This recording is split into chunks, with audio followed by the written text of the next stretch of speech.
একটু আওয়াজ না দিলে আওয়াজ কিন্তু জমবে না। আপনারা কি টেনশনে পড়ে গেছেন? একটু আওয়াজ না। কিসের কিস্তি? একটু আওয়াজ দেন। দেখে আপনারা বড় হয়ে গেছে প্রচন্ড শীতের কারণে ভয় পাচ্ছেন। গভীর মনোযোগ।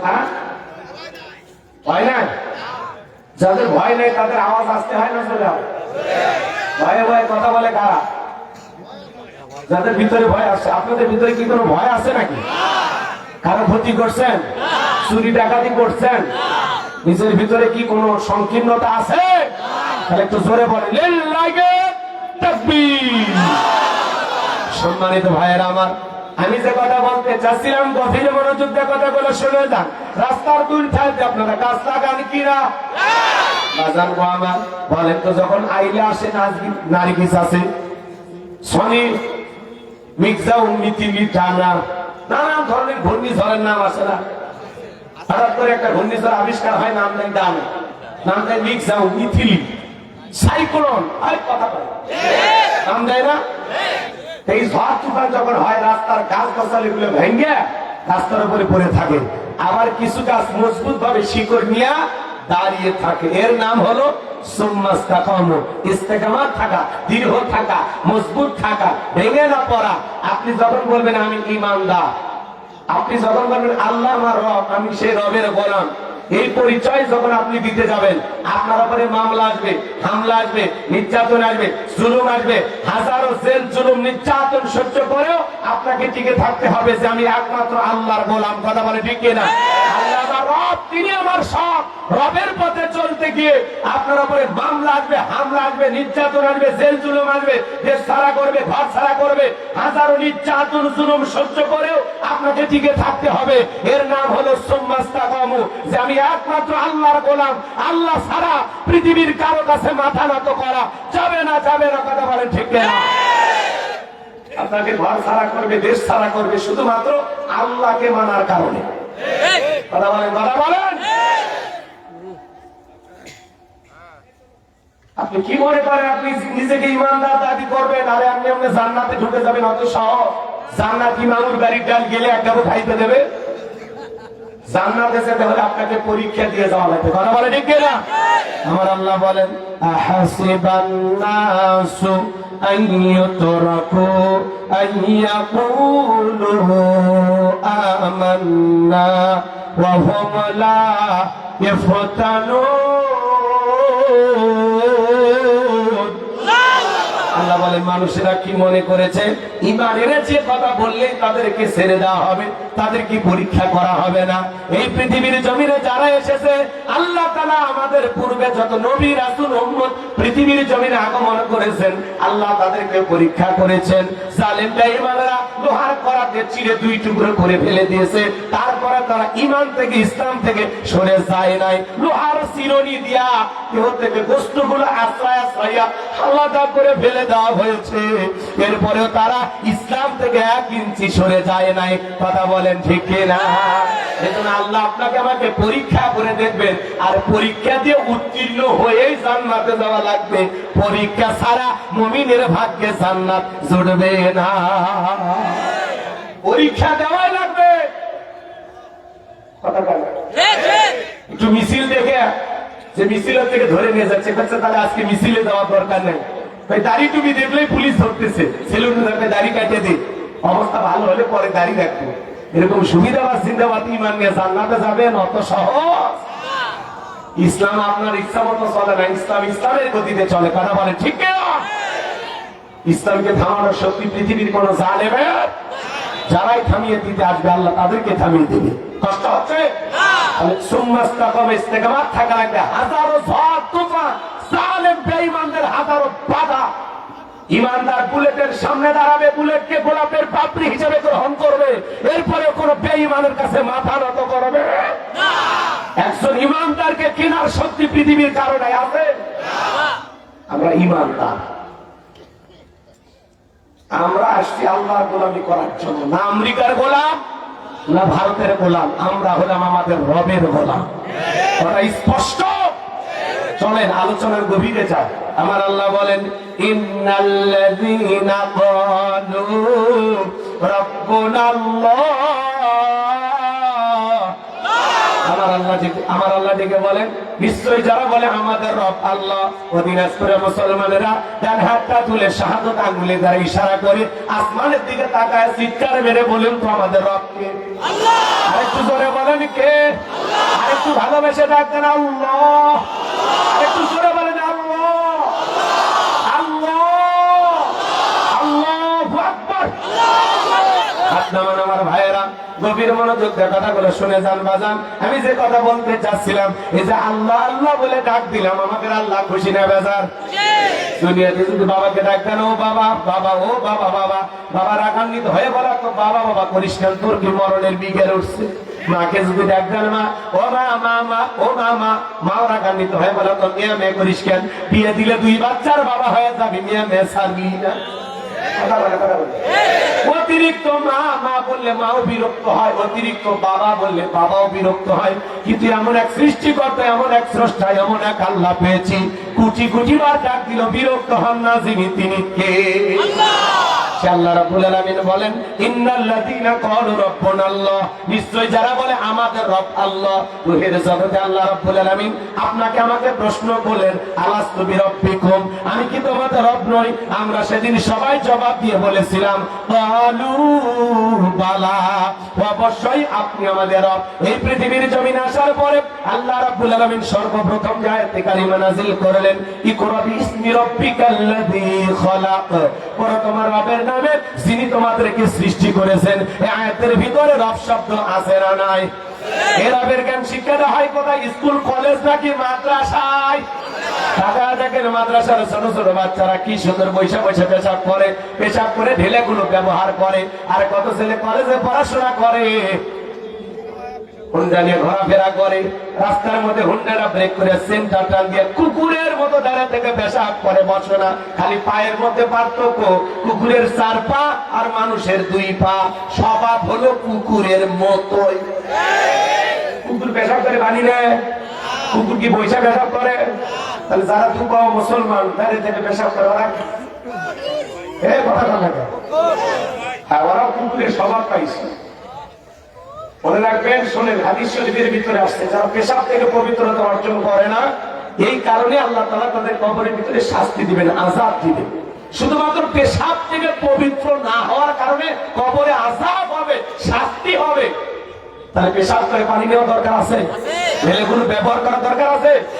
আর পানি নেবেন, টিস্যু নেবেন, না হলে মাটি নেবেন। আর কোটি কোটি টাকা এদিক ওদিক খরচ করতে পারেন, 10-5 টাকা টিস্যু জীবনে খরচ করা যাবে না। ছোট বাচ্চা মাদ্রাসায় করে কি সুন্দর পেশাব করে বসে, আপনি দাঁড়ায় পেশাব করেন। প্রাইমারিতে কত ছেলে পড়াশোনা করে, রাস্তাতে হেঁটে যাই পেশাব করতেছে, লিখতেছে। জিজ্ঞাসা করলাম, বাবা কোন ক্লাস? ক্লাস 3-তে। তো পেশাব করার লেখো, ব্যাপার কি? তোমাদের প্রাইমারিতে আদব কায়দা শিখায় না? বলতে হুজুর সেই কথা কন, প্রাইমারি পেশাবখানা যায় দেখি সারিটাই জেনে থেকে পেশাব করে। তার মানে যেমন দেখতেছে তেমন শিখতেছে, কথাটা ঠিক না? এজন্য সন্তানকে যদি মানুষের মতো মানুষ বানাইতে চান, আদবওয়ালা, আখলাকওয়ালা, চরিত্রবান বানাইতে চান, তাহলে মাদ্রাসায় পড়ানো ছাড়া বিকল্প কোনো রাস্তা খোলা নাই, কথা বলে ঠিক না? ছোটবেলায় মাদ্রাসায় পড়ান, এরপরে ডাক্তার, ইঞ্জিনিয়ার যা ইচ্ছা বানান, অন্তত 2-4-10 বছর হলেও মাদ্রাসায় পড়াবে। একেবারে কম করে হলে 3 থেকে 4 বছর 5 বছর মাদ্রাসায় বাচ্চা পড়াবে। পারবো ইনশাআল্লাহ? পারবো ইনশাআল্লাহ? আমাদের সন্তানেরা মাদ্রাসায় পড়ে কোরআন হাদিস শিখুক, এটা আপনারা চান? তাহলে মাদ্রাসায় ছোটবেলায় বাচ্চা দেবেন, এরপরে যখন অবস্থা বুঝে আপনি ব্যবস্থা নেবেন, ঠিক আছে তো ইনশাআল্লাহ? বাচ্চাকে মাদ্রাসায় দিলে যে মুফতি মুহাদ্দিস হাফেজ বানানো লাগবে, আলেমেরও দরকার আছে, ডাক্তার, ইঞ্জিনিয়ারও দরকার আছে, সমাজের নেতারও দরকার আছে। কারা বলেন? সৎযোগ্য মানুষের দরকার আছে না নাই? সামনের দিকে যাই বাজান গো আমার, আমি গুনাহগার যে কথা বলতে চাচ্ছিলাম, গভীর মনোযোগ দিয়ে কথাগুলো শুনে যান। তাহলে আল্লাহ রাব্বুল আলামিন বলেন, ইকরা বিইসমি রাব্বিকাল্লাযী খালাক, পরে তোমার রবের নামে যিনি তোমাদেরকে সৃষ্টি করেছেন। এই আয়াতের ভিতরে রব শব্দ আছে না নাই? পবিত্র কোরআনুল কারীমের 1 নম্বর সূরা সূরাতুল ফাতিহা 1 নম্বর আয়াত, জবান ছেড়ে সবাই বলুন, আলহামদুলিল্লাহি রাব্বিল আলামিন। সমস্ত প্রশংসা, যাবতীয় প্রশংসার একমাত্র মালিক তিনি, সৃষ্টিকুলের রব, আমাদের প্রতিপালক আল্লাহ যিনি। এই আয়াতের ভিতরে রব শব্দ আছে না নাই? এরপরে আপনি আমি যখন নামাজের ভিতরে রুকুতে চলে যাই, কি তাসবিহ পাঠ করি? সুবহান রাব্বিয়াল আযীম, সুবহান রাব্বিয়াল আযীম। রব শব্দ আছে না নাই? রুকু হতে দাঁড়ানোর সময় কি বলি? সামি আল্লাহু লিমান হামিদা, রব্বানা লাকাল হামদ। রব শব্দ আছে না নাই? এরপরে আপনি আমি যখন নামাজের সিজদায় চলে যাই, কি তাসবিহ পাঠ করি? সুবহান রাব্বিয়াল আলা, সুবহান রাব্বিয়াল আলা। অনেক মুরব্বি আছে খালি ফিসফিস করে সুবহানাল্লাহ, কেন সবই দেখতে পায় আল্লাহ ভালো জানে। স্পষ্ট করে বলতে হবে সুবহান রাব্বিয়াল আলা। পারবো তো ইনশাআল্লাহ? আমাদের সালাম ফিরানোর পরে আল্লাহর কাছে যখন হাত তুলে মুনাজাত করি, কি বলি? রব্বানা আতিনা ফিদ দুনিয়া হাসানাতাও ওয়া ফিল আখিরাতি হাসানাতাও ওয়া কিনা আযাবান নার। সূরা বাকারা 201 নম্বর আয়াত। আল্লাহর কাছে ডেকে বলি, আমাদের রব, আমাদেরকে দুনিয়ার কল্যাণ দান করো, আখিরাতের কল্যাণ দান করো, ওই কঠিন জাহান্নামের আগুন থেকে আমাদের মুক্তি দাও। ইহকাল পরকালের কল্যাণ দেওয়ার মালিক কে? জাহান্নামের আগুন থেকে বাঁচানোর মালিক কে? পবিত্র কোরআনুল কারীমের ভিতরে 114 খানা সূরা আছে। সর্বশেষ যে সূরাটির নাম হলো নাস, তার 1 নম্বর আয়াত, কুল আউযু বিরাব্বিন নাস। আয়াতের ভিতরে রব শব্দ আছে না নাই? জীবনে পড়তে পড়তে সব জায়গায় রব। আপনি আমি যেদিন মারা যাব, মসজিদের মাইকে যেদিন এলান জারি হবে, এই গ্রামের অমুক ব্যক্তি বেঁচে নাই, ইন্না লিল্লাহি ওয়া ইন্না ইলাইহি রাজিউন। আপনার আমার মৃত্যুর সংবাদ শোনার পরে স্ত্রী কেঁদে বলবে স্বামী নাই, ছেলেটা কেঁদে বলবে বাবা নাই, মেয়েটা কেঁদে বলবে আমার বাবা নাই, পিতামাতা বেঁচে থাকলে বলবে কলিজার ধনটা হারাইলাম। হে বাজার, গাজীপুরের শ্রীপুরের মধ্যে একটা নেতাকে কে বা কারা যেন হত্যা করেছে। তার একটা 7-8 বছরের মেয়ে আছে, বাবার লাশের সামনে দাঁড়াইয়া অজরে চোখের পানি ছেড়ে দিয়ে কান্না করতেছে আর বলতেছে, আমি আমার বাবার কাছে যাব, বাবার কাছে আমি যাব, আমি আত্মহত্যা করে মারা যাব।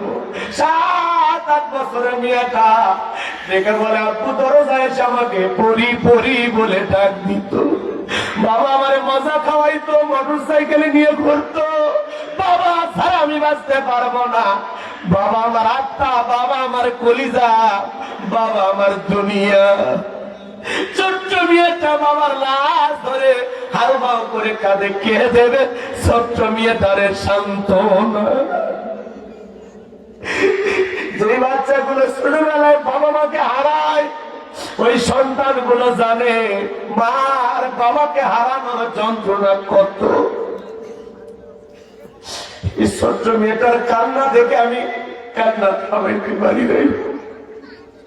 বাবার লাশের পাশে দাঁড়ায় হাউ হাউ করে কান্না করতেছে মেয়েটা, আর বারবার বলতেছে, বাবা আমার আত্মা, বাবা আমার কলিজা, বাবা আমার সব, আমি বাবাকে ছাড়া কেমনে বাঁচবো, আমাকে বাবার কাছে নিয়ে যাও, আমি আমার বাবার কাছে যাব, আমি আর বাঁচবো না, আমি আত্মহত্যা করে মারা যাব।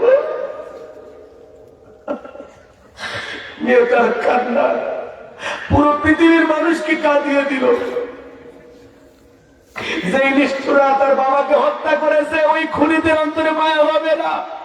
তোমরা যারা মানুষকে হত্যা করো, যারে খুন করছো, যাও তার বাড়ির দুয়ারে যা দেখো, তার স্ত্রী স্বামীকে হারায়া কাটা কবুতরের মতো ছটফট করে, তার শিশুগুলো বাবার জন্য আহাজারি করে, আত্মনাদ করে।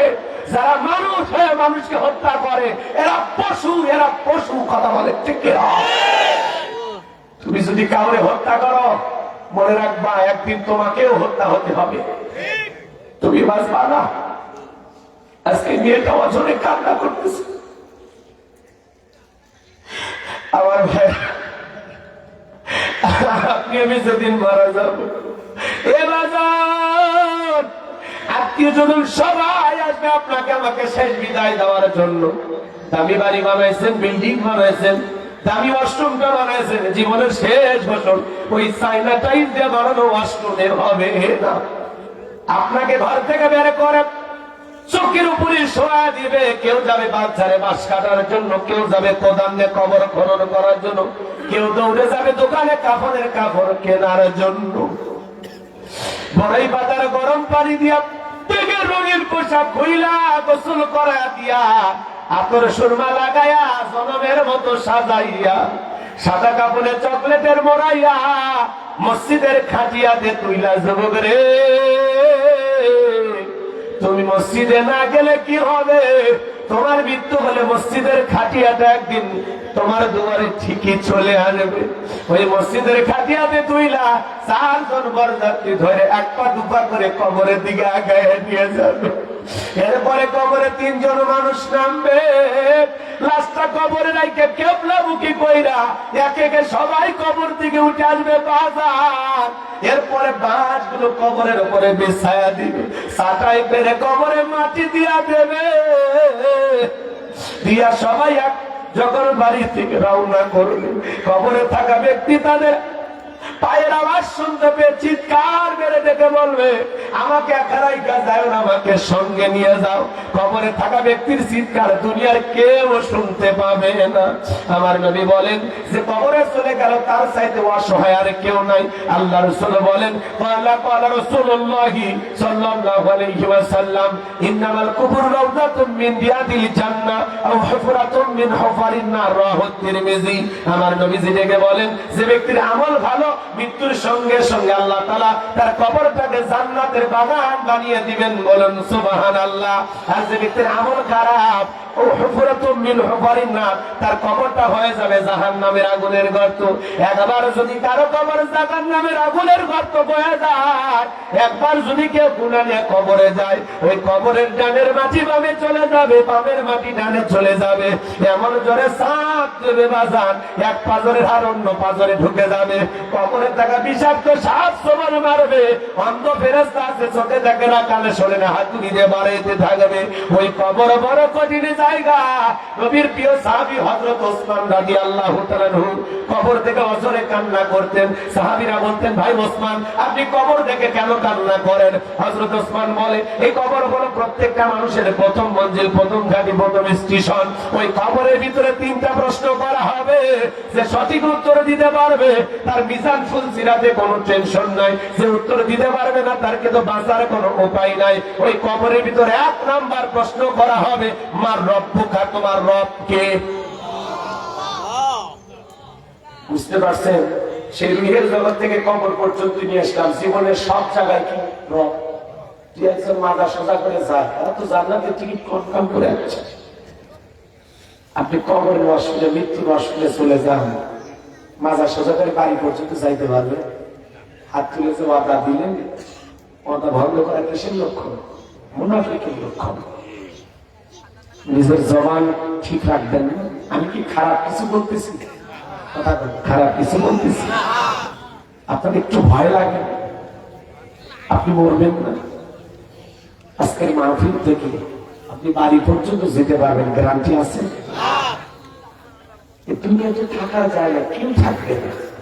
আপনার কবরের বাসটা পচার আগে আপনার লাশটা পচে যাবে। যে মাটির উপরে দাঁড়ায় আছে, মাটি খেয়ে ফেলে দেবে, সব চেয়ে। কবর সে কঠিন জায়গা, কত ভয়ঙ্কর জায়গা, না গেলে টের পাবেন না, আর গিয়ে টের পেয়ে ফিরে আসবেন না।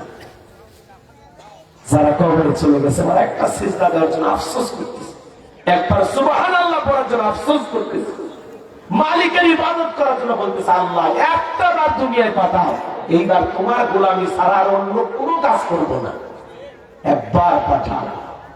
কিন্তু কেউ কি ফিরে আসছে? দ্বিতীয়বার আসার কোন চান্স আছে? জোরে বলে। একজন মানুষও যদি আসতো, তাও মানুষ বুঝতে পারতো যে কবরের আযাবটা কি, কত ভয়ঙ্কর। চিন্তা করেন, জান্নাতের সার্টিফিকেট কনফার্ম, সেই সাহাবী কবর দেখে কান্দে, নাম কি? ওসমান। কবরের 1 নম্বর প্রশ্ন হলো মার রব্বুকা, তোমার রব কি? এই দুনিয়াতে যারা রবের গোলামি করেছে, এক আল্লাহর ইবাদত করেছে, যাদের সম্পর্ক রবের সাথে ছিল। আচ্ছা, আপনি অফিসে যান না, চাকরি করেন না, বেতন বোনাস পাবেন, বসকে চিনবেন? মুসলমানের অফিসের নাম হলো মসজিদ। আপনি নিয়মিত যাবেন, 5 ওয়াক্ত সালাত, এটা রব বলেছেন 5 ওয়াক্ত সালাত, এটা আপনার আমার ডিউটি আদায় করতে হবে। 5 ওয়াক্ত সালাত যারা সঠিকভাবে আদায় করে, কোরআন সুন্নাহ দিয়ে তারা জীবনটা সাজায়, রবের বিধান যারা মানে, যারা এই দুনিয়ার জমিনে আমলের মাধ্যমে নেককার হয়েছে, মুত্তাকি হয়েছে, খাঁটি মুসলমান হয়েছে, এই নেককার মুমিন মুত্তাকি আল্লাহর প্রিয় গোলাম যারা দুনিয়াতে আল্লাহর গোলামি করে কবরে যাবে, তাদেরকে যখন প্রশ্ন করা হবে মার রব্বুকা, আল্লাহর সেই প্রিয় মুমিন মুত্তাকি বান্দা জবাব দিয়ে বলবে রব্বি আল্লাহ, রব্বি আল্লাহ, আমার রব আমার আল্লাহ। আল্লাহু আকবার বলেন। কিন্তু যারা রবের গোলামি করেনি তারা উত্তর দিতে পারবে? এই দুনিয়াতে আপনি আমি আল্লাহর গোলামি করব, এই গোলামির বেতন হিসাবে আল্লাহ আপনাকে আমাকে দিবেন জান্নাত। সুবহানাল্লাহ। আর বোনাস হিসাবে আল্লাহ তাআলা জান্নাতীদের সাথে সাক্ষাৎ করবে। চিৎকার মেরে বলুন সুবহানাল্লাহ। আল্লাহ পৃথিবীতে কেন পাঠাইছেন? ওয়া খালাকতুল জিন্না ওয়াল ইনসা ইল্লা লিয়াবুদুন। আমি মানব জাতি আর জিন জাতিকে সৃষ্টি করেছি শুধুমাত্র কেবলমাত্র আমি আল্লাহর দাসত্ব আর গোলামি করার জন্য। আপনি আমি গোলামি করবো কার? তাহলে নেককাররা প্রশ্নের উত্তর দিতে পারবে মার রব্বুকা, তোমার রবকে? আল্লাহর নেককার মুমিন মুত্তাকি বান্দা জবাব দিয়ে বলবে রব্বি আল্লাহ, আমার রব আমার আল্লাহ। কিন্তু যারা গুনাহগার নাফরমান, যারা বলে খাও দাও ফুর্তি করে দুনিয়াটা মস্ত বড়, দুনিয়ার রং তামাশায় যারা ডুবেছিল, শয়তানের ওয়াসওয়াসায় পড়ে মিসগাইড হয়েছিল, ভুল পথে পরিচালিত হয়েছিল, তাদেরকে যখন প্রশ্ন করা হবে মার রব্বুকা, আল্লাহর সমস্ত অবাধ্য গুনাহগার গোলামেরা জবাব দিতে পারবে না। ওরা ফেল ফেল করে তাকিয়ে থাকবে। আর যারা উত্তর দিতে পারবে না, তাদের আযাবের কোনো সীমানা নাই। কতটা কষ্ট হবে কবরে, কেমনে বুঝাবো বাবা? কবর কিন্তু জায়গা ভালো না। কথা বলে, কবর কিন্তু জায়গা ভালো না। কবর বড় কঠিন জায়গা, কবর কাউরে ছাড়ে না।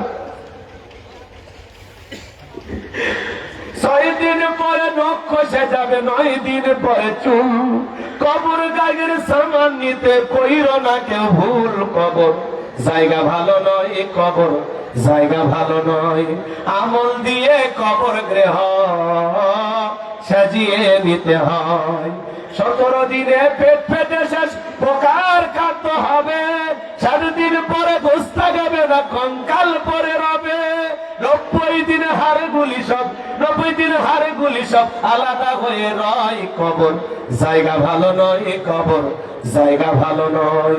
আমল দিয়ে কবর গৃহ সাজিয়ে নিতে হয়। তাহলে আল্লাহর গোলামি করে, নেক আমল করে, 5 ওয়াক্ত সালাত আদায় করে কারা কারা কবরে যেতে চান? দুটা হাত তুলে আল্লাহকে দেখান। আল্লাহ আমাদের সবাইকে নেক আমল করার তৌফিক দান করুন। যে আমলে আল্লাহ রাজি খুশি হবেন এমন আমল আল্লাহ আমাদেরকে করার তৌফিক দান করেন। জোরে বলেন আমিন। হাত নামান, হাত নামান, হাত নামান। তাহলে কবরে 1 নাম্বার প্রশ্ন মার রব্বুকা, তোমার রবকে। প্রশ্নের ভিতরে রব শব্দ আছে না না? আয়াতের শুরুতে আল্লাহ কি বলেন? ইন্নাল্লাযীনা ক্বালু রাব্বুনা আল্লাহ, নিশ্চয়ই যারা বলে আমাদের রব আল্লাহ। আমাদের রব কে? আল্লাহ। কিন্তু এই পৃথিবীর জমিনে আল্লাহ যদি কাউকে জিরো থেকে হিরো বানায়, সাওয়ালা থেকে প্রধানমন্ত্রী বানায়, ওরা ক্ষমতার চেয়ারে বসে আল্লাহকে ভুলে যায়। কথা বল।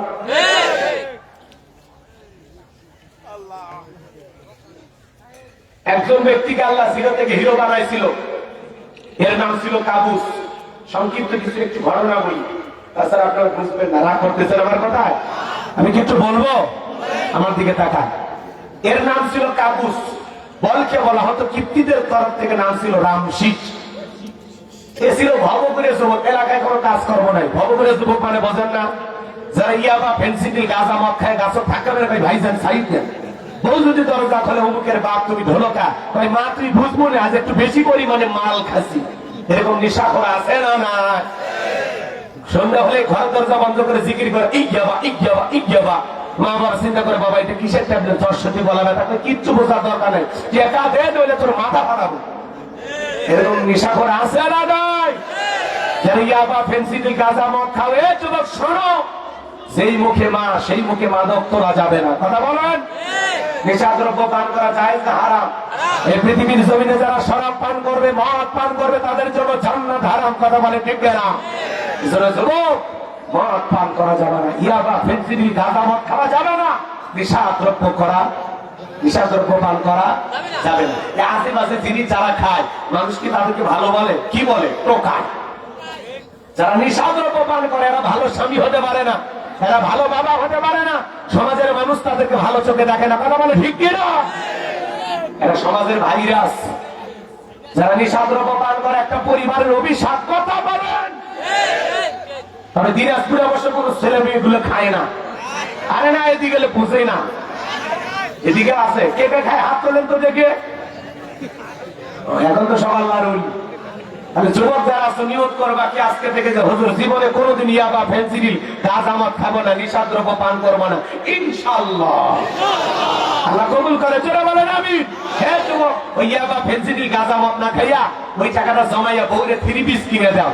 অন্তত প্রত্যেকটা মাসে যদি বউরে একটা করে 3 পিস কিনে দিতে পারো, কিছু না হোক অন্তত জীবনে 12টা বাসর এক পাইবে। কথা বলে ঠিক না? এই জন্য খবরদার আজে বাজে পথে টাকা নষ্ট করবা না। যারা নেশাদ্রব্য পান করে সমাজের মানুষ তাদেরকে ভালো বলেন। কথা বলেন, কথা বলেন। লম্বা হবে বাজান, আমি লম্বা করবো না, সংক্ষিপ্ত কথা একটু বলে দিয়ে যায়। ও আমার দরদিরা, গভীর মনোযোগ দিয়ে কথাগুলো শুনে যান। এই কাবুস নামের ফিরাউন ছিল ভবঘুরে যুবক, এলাকায় কোনো কাজ করবা পাইল না, চলে গেল মিশরে। মিশরে যাওয়ার পরে সর্বপ্রথম হলো তরমুজের ক্ষেতের লেবার। এরপরে সরকারি গোরস্থানে দারোয়ান লাগবে। হাজার হাজার মানুষ ইন্টারভিউ দিতেছে। এই কাবুস নামের ফিরাউন লাইনের মধ্যে দাঁড়ায় গেছে। এইবার ইন্টারভিউ দিতে যখন ফিরাউনের পালা, দেখে বলে বাদশাহ, তিন দেশ থেকে বুধবার আসেন, আপনার দেশে এসেছি, যদি চাকরিটা দেন সারা জীবন আপনার প্রতি কৃতজ্ঞ থাকবো। ও বাদশাহ, যতটুকু আমি জানি এই মিশরে আপনার চাইতে ভালো মানুষ আর কেউ নাই। এমন ভাবে কথাগুলো উপস্থাপন করলেন, বাদশার মায়া লাগে গেল। বাদশাহ তখন থেকে বলে, ইন্টারভিউ বন্ধ করো। এই কাবুস নামের ছেলেটাকে মিশরের গোরস্থানে দারোয়ানের চাকরি দেওয়া হলো। এইবার চাকরি পাওয়ার পরে ফিরাউন চিন্তা করে, বাদশাহ প্রতি মাসে আমার বেতন দেয়, ঠিক আছে, কিন্তু এই বেতনে আমার চলবে না। এইবার যারা লাশ দাফন করতে আছে ওদেরকে দেখে বলেন, শোনো, তোমরা যারা লাশ দাফন করবা, লাশ প্রতি আমার একটা করে দিরহাম দেওয়া লাগবে, না হলে আমি লাশ দাফন করতে দেব না। জনগণ চিন্তায় পড়ে গেল, একটা দিরহামের জন্য বাদশার দরবারে বিচার নিয়ে যাব, লাশ পয়সা গুলে শেষ হয়ে যাবে, অতএব একটা টাকা যদি পাই এই ছেলেটাই পাক। এই কথা ভেবে জনগণ একটা করে দিরহাম দেওয়া শুরু করলো। 1 টাকা হইলেও এইটাও কি ঘুষ? বাংলাদেশে কিন্তু কোনো ঘুষ নেই। আছে আছে।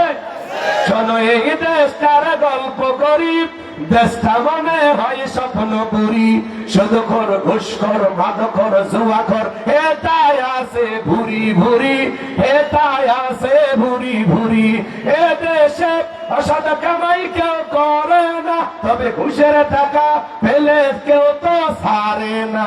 টেবিলের নিচে দিয়ে হাত বাড়িয়ে কালো টাকাটা নেই সারিয়ে, টেবিলের নিচে দিয়ে হাত বাড়িয়ে কালো টাকাটা নেই সারিয়ে, করছে ওরা বড় দেশের চুরি, করছে ওরা বড় দেশের চুরি। শোনো, এই দেশটার গল্প করি। আছে আছে। একটা ছেলে চাকরির জন্য 10 লাখ 15 লাখ 20 লাখ টাকা ঘুষ উপরওয়ালা দেওয়া লাগে। উপরওয়ালা বলতে কি ফেরেশতা এসে নিয়ে যায়? এদেশের চেয়ার টেবিল পর্যন্ত ঘুষ খায়। সাফা কথা ঠিক? মনোযোগ দিয়ে শোনেন যুবক, অপেক্ষা করে, তোমাদের জন্য একটু হালকা আওয়াজ আছে। যুবকেরা খুব বাড়াবাড়ি করতেছে। পিছাই আসো। খারাপ লাগতেছে? আমি কি চালাবো? আজকে চালাবো নাকি দোয়া করে ঢুকে যাবে? কিছুক্ষণ চলবে। আমার সামনে গেলে মজা পাবেন। যে কথা বলতে চাচ্ছিলাম, এইবার জনগণ একটা করে দিরহাম দেওয়া শুরু করলো। আল্লাহর খেলা বোঝা বড় দায়। ওই জামান আল্লাহ একটা মহামারী দিল, নাম হলো ডায়রিয়া, কলেরা। 2020 সালে আল্লাহ আমাদেরকে একটা মহামারী দিয়েছিল, নাম কি? করোনা ছিল না, নাম হলো করোনা। বাপে করোনা রোগে মারা গেছে, ছেলে বাবার লাশটাও দেখতে যায়নি, বাবার কবরে মাটি উঠায়নি। কথা বলেন। সম্পত্তি ভালো লাগে, মৃত বাবার লাশটাকে বোঝা মনে হয়। মায়ের করোনা হয়েছে, জঙ্গলে ফেলা আছে, স্বামীর করোনা হয়েছে, স্ত্রী কাছেও যায়নি।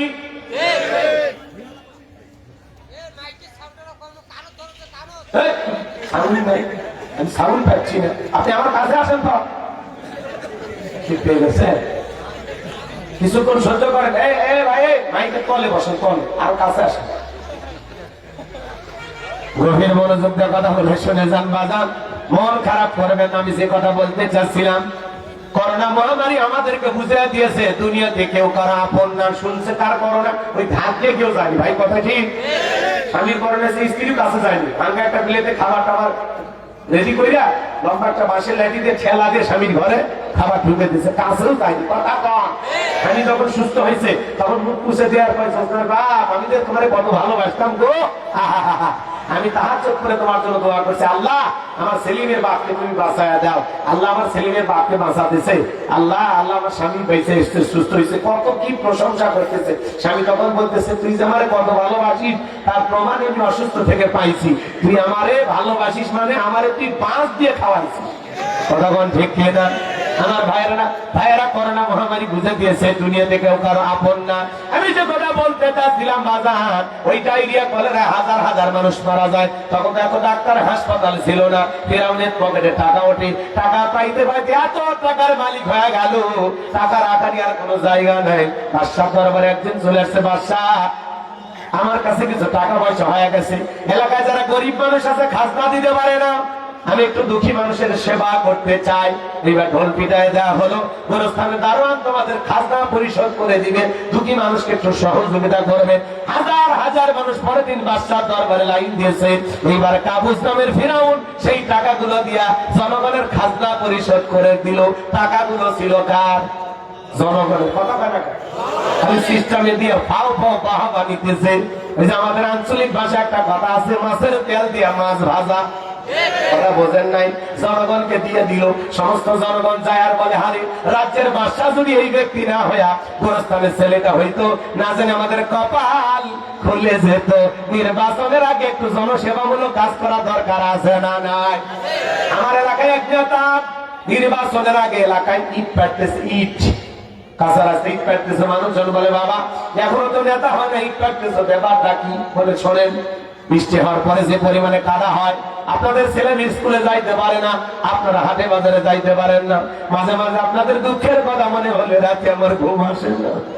আপাতত কাঁচা রাস্তা ইট পারে দিয়ে গেলাম, আর ভবিষ্যতে আমার মার্কায় যদি সিলভার এলাকার নেতা বানাই দিতে পারেন, আমার এক নাম্বার টার্গেট হলো এই কাঁচা রাস্তা ফাঁকা করা। জনগণ বিশ্বাস করে যখন নেতার মার্কায় সিলভারে দেয়, নেতা তখন এলাকায় থাকে না, ঢাকা শহরে বান্ধবী নিয়ে ঘুমায়। কথা বল ঠিক কিনা? মার্কা থাকে যে কয়দিন, নেতার আনা গোনা সে কয়দিন। কথা বলে গলিতে গলিতে নেতাকে খুঁজে পাওয়া যায়, জানাজায় হাজির, জুমায় হাজির, রাস্তাঘাটে পিকনিকে হাজির, মানুষ মরে গেছে জানাজায় হাজির। রাস্তার ভিক্ষুক মহিলাকে চাপে ধরে বলে, 500 টাকা নেন, আমার তো মা নাই, আমি আপনার মাঝে আমার মাকে খুঁজে পাই। অভিনয় করে কিনা? 500 টাকা ফকির মিসকিনও দিয়ে ওই ছবি আবার নেতা আইডি ছাড়ে দিয়ে বলে, একজন ভিক্ষুকের পাশে দাঁড়িয়ে নিজেকে ধন্য মনে করলাম। লাইভ দিয়ে, মানে লাইভ দিয়ে, কমেন্টস দিয়ে মানুষ ভরপুর করে ফেলে দেয়। আর করতেছেন এরকম সুবিধাবাদ জিন্দাবাদ আছে না নয়? ভাইয়েরা আমার, গভীর মনোযোগ দিয়ে শুনবেন। ওরা সুবিধাবাদ জিন্দাবাদ, আর আমরা কম খারাপ না। 1.5 টাকার বিড়ি আর 3 টাকার চা খায় কি স্লোগান দেন?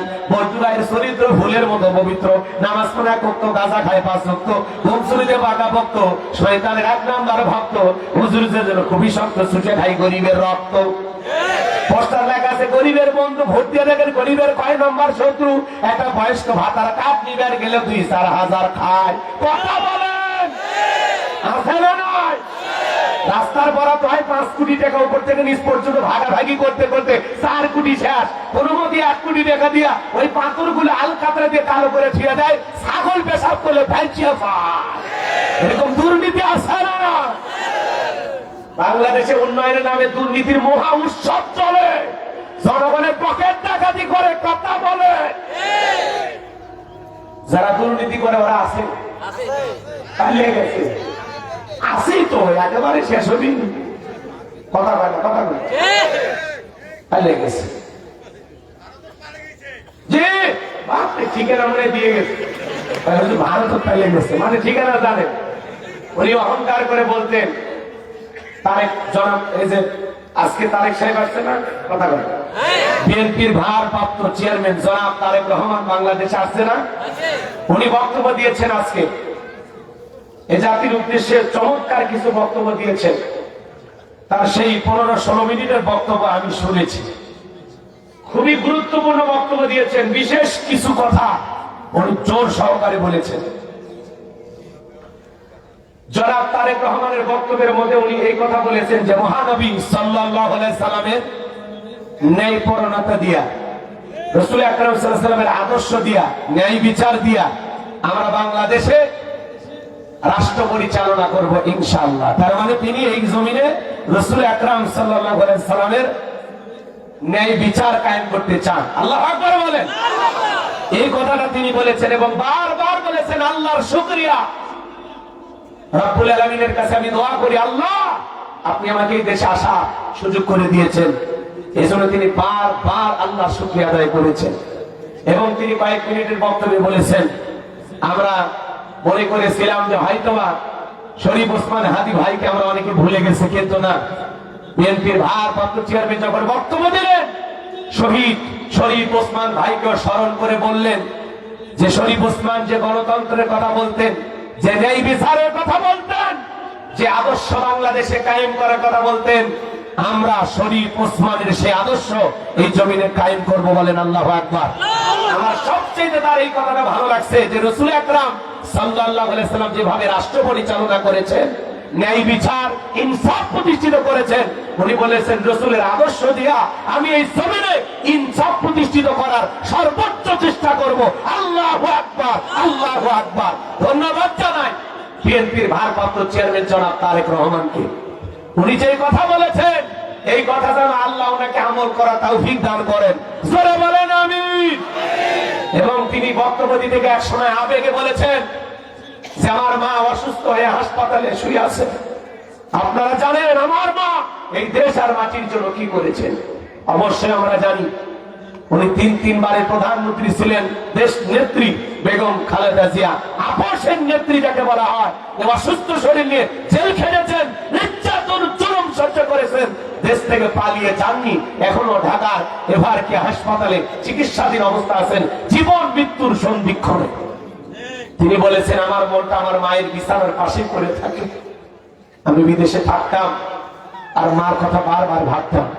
তনি নেতা কর্মীর সাথে শুভেচ্ছা বক্তব্য দিয়া জাতির উদ্দেশ্যে বলেছেন সবাই শান্ত থাকবেন, ধৈর্য ধারণ করবেন, হিন্দু বৌদ্ধ খ্রিস্টান মিলেমিশে একটা সুন্দর বাংলাদেশ আমরা করব, যেখানে ইনসাফ কায়েম করা হবে, ন্যায় বিচার কায়েম করা হবে, নবীর আদর্শ দিয়া সমাজে বিচার ব্যবস্থা কায়েম করা হবে, নারী পুরুষ সকল শ্রেণীর মানুষের নিরাপত্তা নিশ্চিত করা হবে। আল্লাহু আকবার বলেন।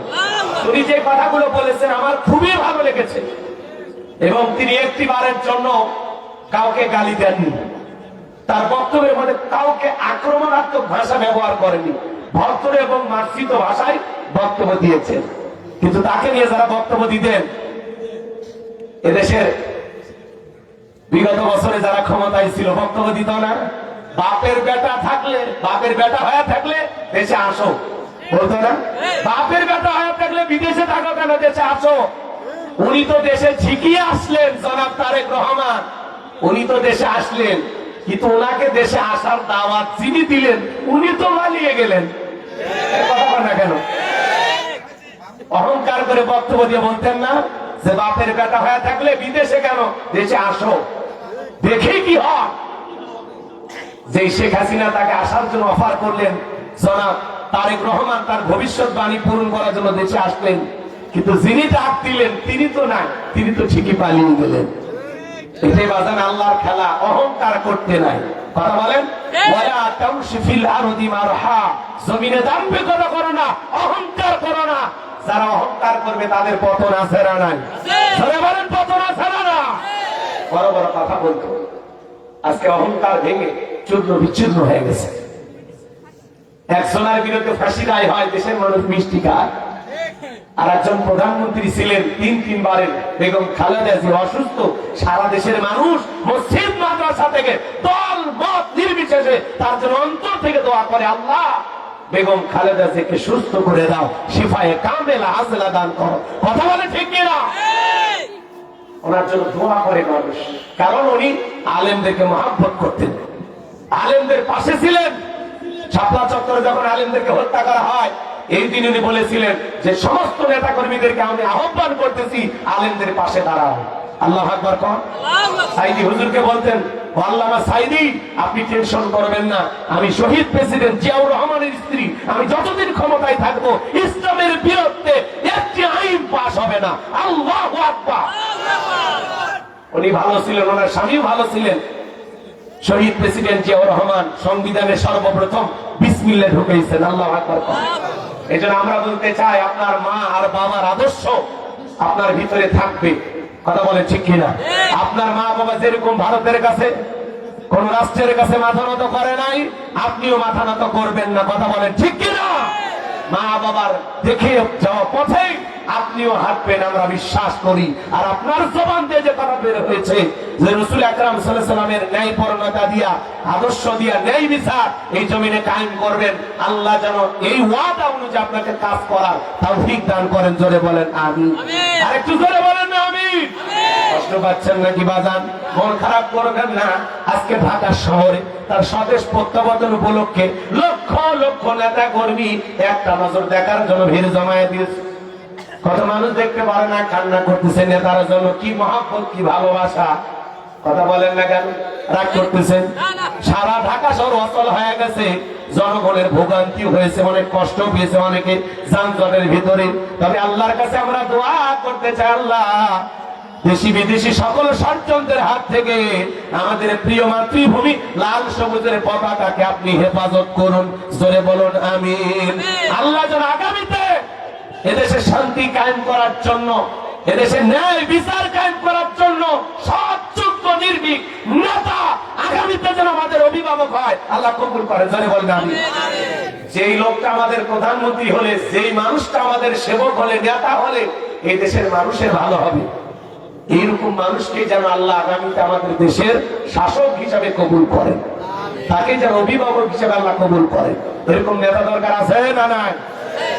যারা এই জমিনে ইনসাফ প্রতিষ্ঠিত করবে, শান্তির বার্তা নিয়ে আসবে, যারা ক্ষমতায় গেলে টেন্ডারবাজি, চাঁদাবাজি হবে না, খুন ধর্ষণ হবে না, মানুষ নিরাপদে থাকবে, আল্লাহর এই জমিনে আল্লাহ দ্বীনকে প্রতিষ্ঠিত করবে, আল্লাহর আইনকে পার্লামেন্টে চালু করবে, এরকম মানুষ যেন আমাদের আগামীতে নেতা হয়, আল্লাহ কবুল করেন। চিল্লা বলেন আমিন।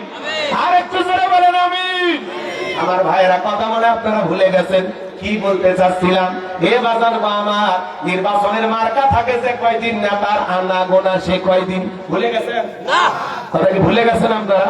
এজন্য বাজান বুঝে শুনে কাজ করা লাগবে। সামনে যা করবেন বুঝে শুনে কাজ করা লাগবে। আমি যে কথা বলতে চাচ্ছিলাম বাজান, সারাটা জীবন যদি আপনি ভুল পথে পা বাড়ান তাহলে কিন্তু কাজ হবে না। একজন পাগল তেঁতুল গাছের নিচে হাত তুলে বলে, আল্লাহ এই তেঁতুল গাছের রাজশাহীর ফোজ দিয়াম দে, রংপুরের হারিভাঙ্গা দে, রৌদার চাপাহার নাম রূপালি দে, চাপাই নবাবগঞ্জের কাঠিমো নাম দে।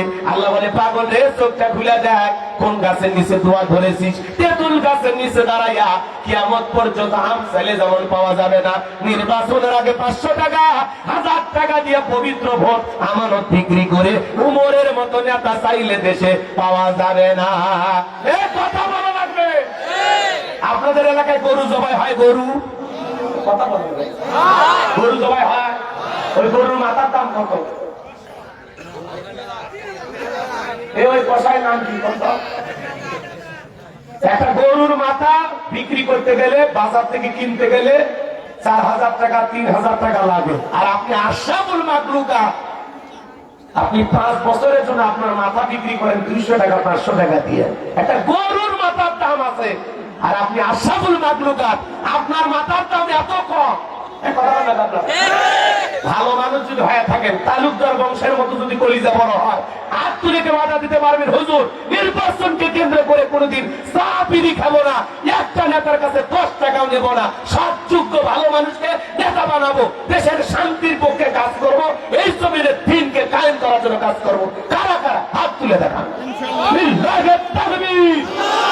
হাত যোগ্য নির্ভীক আল্লাহওয়ালাদেরকে সমাজের নেতা বানাবো ইনশাআল্লাহ। নামাজি মানুষকে নেতা বানাবো, আল্লাহ কবুল করে জোরে করো আমি। আপনার কষ্ট পাচ্ছেন নাকি? আর নির্বাচনের পাতিলের যে চায়ের রং, বৃষ্টি হওয়ার পরে খেরে পালার নিচ দিয়ে যে পানি যায় ওইটা রং, আর নির্বাচনের পাতিলের চায়ের রং সমান। ওই চা খায় আপনার বিক্রি হওয়া লাগবে। খুব বেশি চা খাবার মন চাইলে অনেক বইলেন, চা খাওয়াবো পুকুরে ধরেও খাওয়াবো। রাগ করতেছেন নাকি আপনারা? মন খারাপ করবেন না বাজান। এইবার সমস্ত জনগণ চলে গেল, কিছুদিন পরে মিশরের মন্ত্রী মারা গেল, নির্বাচন শুরু হয়ে গেল। আগে তো জনগণের মন কাইরে নিছে, সবাই মিলে এক চান্সে ওই কাবুস নামের ফেরাউনকে মিশরের মন্ত্রী বানায় দিল। আল্লাহর খেলা বোঝা বড় দায়। বার্ধক্য জনিত কারণে অল্প দিনের ব্যবধানে মিশরের বাদশাহ যিনি ছিল বাদশাহ মারা গেল। এইবার ফেরাউন সবাইকে ডেকে বলে, শোনো, বাদশাহ ছাড়া একটা দেশ চলতে পারে না, বাদশাহীর সিংহাসনটা খালি, তোমরাই বলো এদেশে বাদশাহ হবে কে?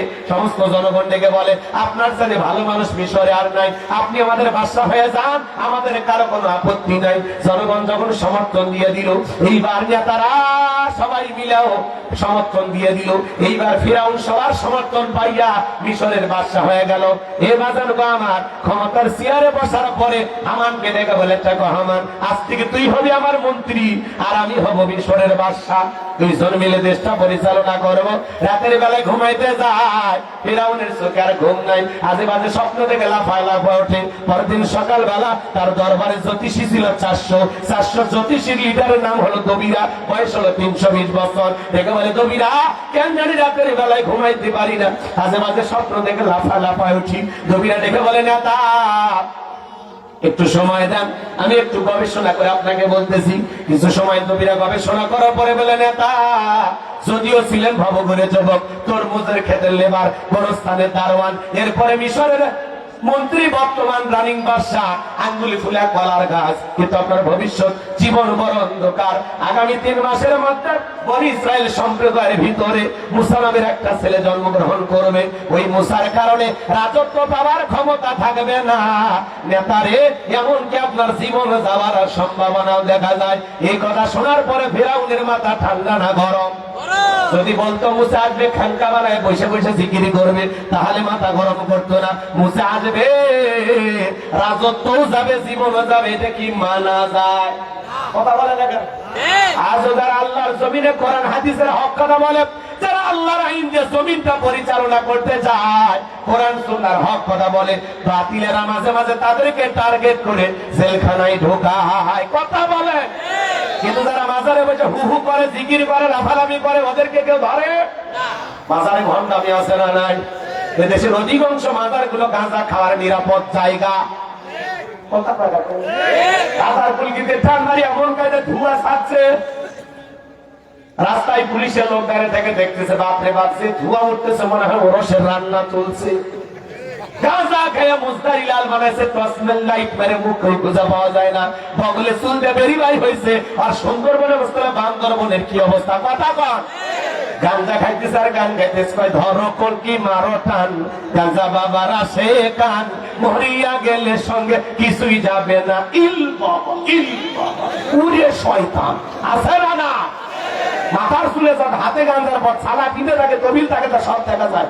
মানুষ কয়, হুজুর, সব দেখা গেলে বুঝবেন ওর ভিতরে মাল আছে, মাল আছে, সব তো ওপেন, গোপন কিছু দেখা। কথা বলেন, ভান্ডামি আছে না না? আমার গান গাইতেছে, টুকি তোমরা বাজায়, সবকিছু সারিয়া তোরা বাবার চরণ ধর, আয়না বসা গেতে তোর কলমের ভিতর বাপারে, এমন কায়দায় কলম থাকা হয়েছে, কলম ফেটে ভারত গেছে। কথা বলা আছে না না? নারী পুরুষ একত্রে হয়, জিকির করে, জিকিরের নামে ভণ্ডামি আছে না? বীর বয়স হয়ে গেছে, তার মহিলা মুড়ি দেখলে মাথা ঠিক থাকে না, 2 হাত বাড়ায় বলে, মাই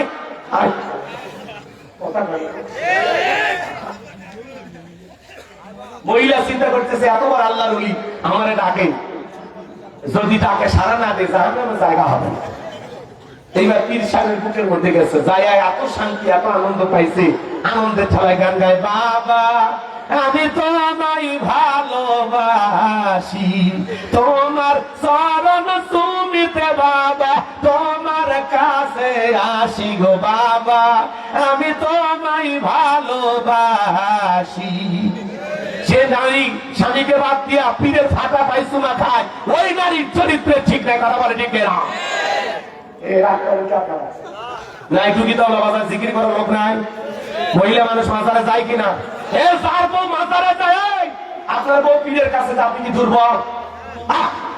আপনার বউকে বলবেন আমি তোর পীর, কথা কয় না। ওকে কি বলবেন আমি তোর পীর? তোর কি শিখা লাগবে, কি জানা লাগবে? আপনার স্ত্রীকে 6 জন নারীর জীবনী কিনে দেবেন, আসিয়ার জীবনী কিনে দেবেন, মারিয়ামের জীবনী কিনে দেবেন, এদিক এর আমার দিক তাকান, ফাতেমার জীবনী কিনে দেবেন, আয়েশার জীবনী কিনে দেবেন, খাদিজার জীবনী কিনে দেবেন, হাজেরার জীবনী কিনে দেবেন।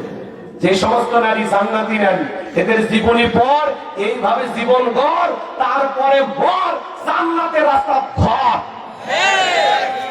এই মহিলা মানুষের কিসের পীরের মুরিদ রে?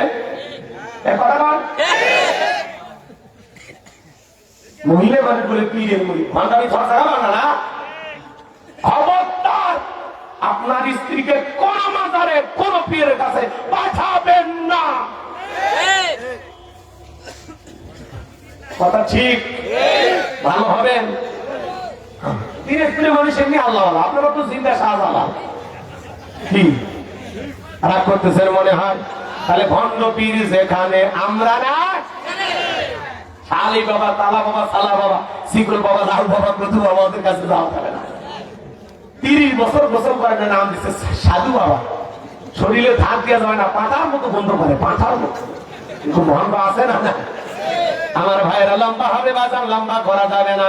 অনেক কথা বলা যায়, কয়টা কথা বলবো, সময় তো নাই। তাহলে যে কথা বলতে চাচ্ছিলাম, মাজারে বসে যারা ভণ্ডামি করে, হুহা দিগিরি করে, লাফালাফি করে, ওদেরকে কেউ টার্গেট করে না। যারা আল্লাহর জমিনে আল্লাহর দ্বীনকে প্রতিষ্ঠিত করতে চায়, কোরআনের আইন চালু করতে চায়, তাদেরকে টার্গেট করে করে জেলখানায় ঢুকানো হয়। এই যে আতাউর রহমান বিক্রমপুরী একজন হুজুর, আমার ভাই শরীফ ওসমান হাদিকে দিবালোকে প্রকাশ্যে গুলি করলো। সেই খুনিকে আপনার আজ 13 দিন হয়ে গেল, ধরতে পারলেন না। আর একটা হুজুরকে সন্দেহ করে ধরলেন। কথা কথা কেন? আবারও টুপিওয়ালা দাড়িওয়ালাদেরকে গ্রেফতার করা হচ্ছে। বর্তমানে বিচারের ব্যবস্থায় যারা আছেন, বর্তমান সরকারে যারা আছেন, পরিষ্কার ভাবে বলতে চাই, আলেমদেরকে নিয়ে খেলবেন না। কথা বলেন না কেন? আমরা বলতে চাই, অতি দ্রুত আমাদের ভাই বিক্রমপুরী সাহেবকে আপনারা ছেড়ে দেন। কথা বলেন। প্রথম আলোর ওই অফিসে কে হামলা করলো না করলো, ডেইলি স্টার ওখানে কে হামলা করলো না করলো, সন্দেহ করে আপনি বিক্রমপুরী সাহেবকে কেন ধরবেন? এগুলো ট্যাগ কেন লাগাইতেছেন? ভিডিও ফুটেজ দেখেন, কারা করেছে, কিভাবে করেছে, তারপরে ধরেন। সন্দেহ করে আজও টুপিওয়ালা দাড়িওয়ালাদেরকে গ্রেফতার করা হচ্ছে। মনে হচ্ছে ভারত রাষ্ট্র চালাইতেছে। আপনারা কি ভারতের কাছে বিক্রি হয়ে গেলে? প্রধান উপদেষ্টাকে বলতে চায়, আইন উপদেষ্টাকে বলতে চায়, যারা এই দেশে আমার ভাই শরীফ ওসমানকে প্রকাশ্যে হত্যা করলো, শাহাদত বরণ করাইলো, 13 দিন হয়ে গেল, খুনিকে ধরতে পারলেন না। জামায়া ধরে রাখছেন, কই রাখছেন, কিভাবে রাখছেন, আমরা কিছুই জানি না, তথ্য দিতে পারেন না। দেশে আছে না বিদেশে আছে? আর হুজুর নরম পান্ত ধরে না, নিয়ে যান না। কথা বলে আপনার এই বিক্রমপুরী হুজুর একটু প্রতিবাদী, সাহসী, একটু ভালো কথা বল। তুমি নাকি উস্কে দেয় মানুষকে। হুজুরের বক্তব্য উস্কানিমূলক বক্তব্য। আস্তাগফিরুল্লাহ। আমরা বলতে চাই যে টুপিওয়ালা দাড়িওয়ালাদেরকে ধরে জঙ্গি বানানো, মিথ্যা অপবাদ দিয়া মাসের পর মাস, বছরের পর বছর জেলখানায় বন্দী করে রাখার সিস্টেমটা আল্লাহর রাস্তায় আপনারা এই পথটা পরিহার করেন। না হলে যারা 16 বছরে ক্ষমতায় টিকে ছিল, শুধু আলেমদের লাঞ্ছিত করার কারণে পৃথিবীর সামনে আল্লাহ তাদেরকে লাঞ্ছিত করেছে। আগামীতে যারা টুপিওয়ালা দাড়িওয়ালা আলেমদের উপরে নির্যাতন করবে, ওদেরকে আল্লাহ লাঞ্ছিত করবে। কারণ আলেমদের সাথে আছে কি? আল্লাহ। আলেমদের সাথে বিয়াদবি করবেন না, তারা গায়েবের রাসূল।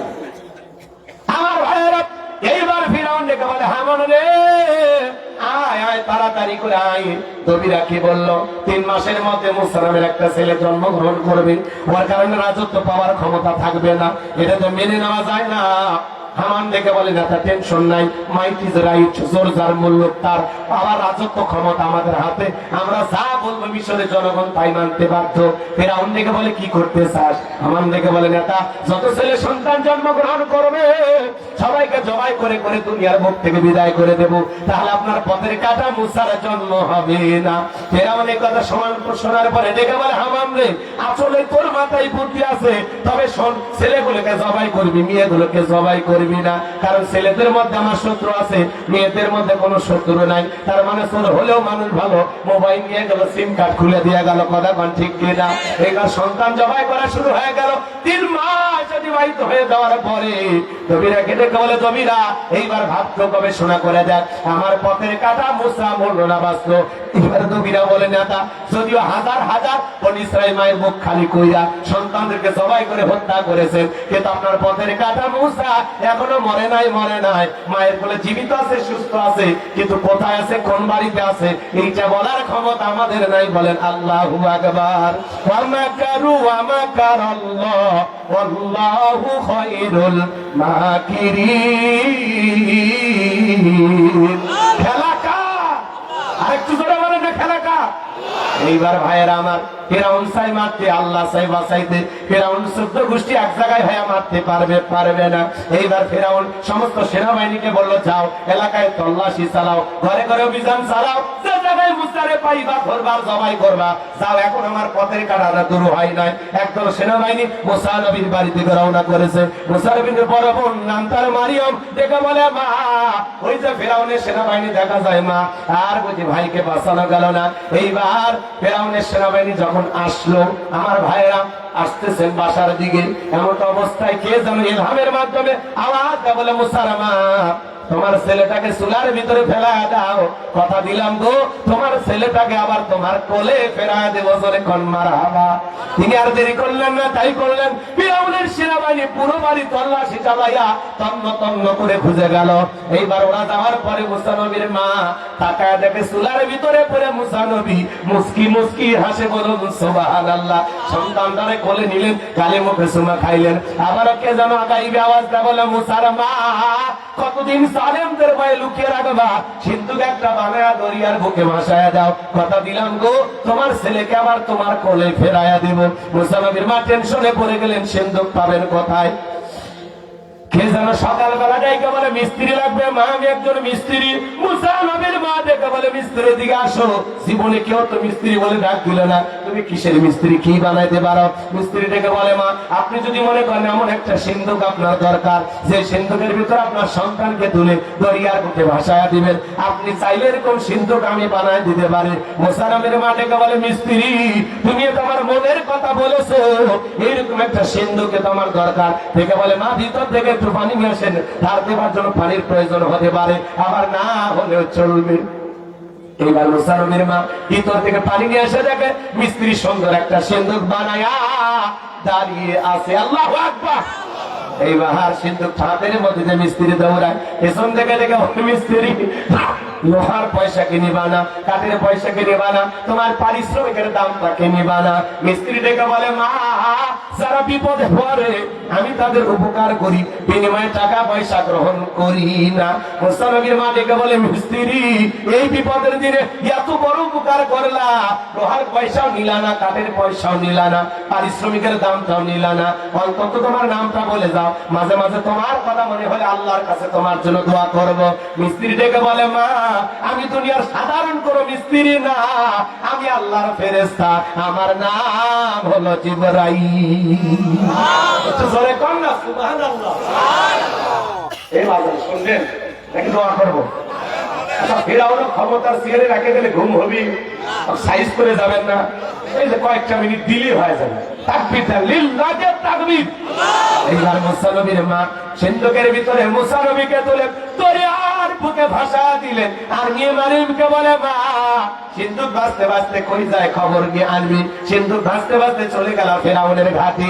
ওই দিন বিকেল বেলা ফিরাউন তার প্রিয়তম স্ত্রী আসিয়াকে নিয়ে আসতে সমুদ্রের সৈকতে হাওয়া খাইতে। মাঝে মাঝে বউকে একটু ঘোরাফেরা করার দরকার আছে না নাই? হালাল বিনোদন, হালাল বিনোদন। মাঝে মাঝে বউ কিনে কক্সবাজারে চলে যাবেন 7 দিন 10 দিনের জন্য, কথা বলেন। হালকা করে একটু বলতেছি, রাখবে বউরে একটু ঘোরাফেরা করবেন, সময় দিবেন। এই দুনিয়া কার না দেখতে মনে চায়? মাঝে মাঝে বউরে নিয়ে কক্সবাজারে যাবেন, কথা বলেন কি গেলে ভুলে হবে? আর পর্দা মেনে নিয়ে যাবেন, ফরজ পর্দা মাই না, হাত পা মুছে লাগাইয়া ঢিলা ঢালা বোরকা পরায় বউরে নিয়ে কক্সবাজারে যাবেন।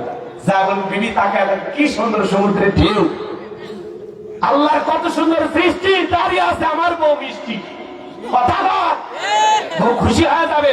মাঝে মাঝে বউকে বিনোদন করবেন, পিকনিক স্পট গুলোতে যাবেন, চলে যান রাজশাহী পদ্মার পারে যান, পিয়ারা মাখা দিলেন, বউ খুশি হবে, কথা কয় না? মাঝে মাঝে বউকে একটু ঘোরাফেরা করবেন, হালাল বিনোদন। আমি কি বলছি কক্সবাজার যা স্বামী স্ত্রী হাফ প্যান্ট করে গোসল করেন তাহলে গুণে হবে, বেপরদায় ঘুরলে গুণে হবে, পর্দা করে ঘুরলে কোনো গুণা হবে না। বসে না হুজুর, মহিলারা খুশি হবি না মানে? আপনি পুরুষ মানুষ, আপনার দায়িত্ব আপনার বউকে খুশি রাখা, কথা কম। একটা বউরে খুশি রাখতে পারেন না, আপনি কিসের পুরুষ?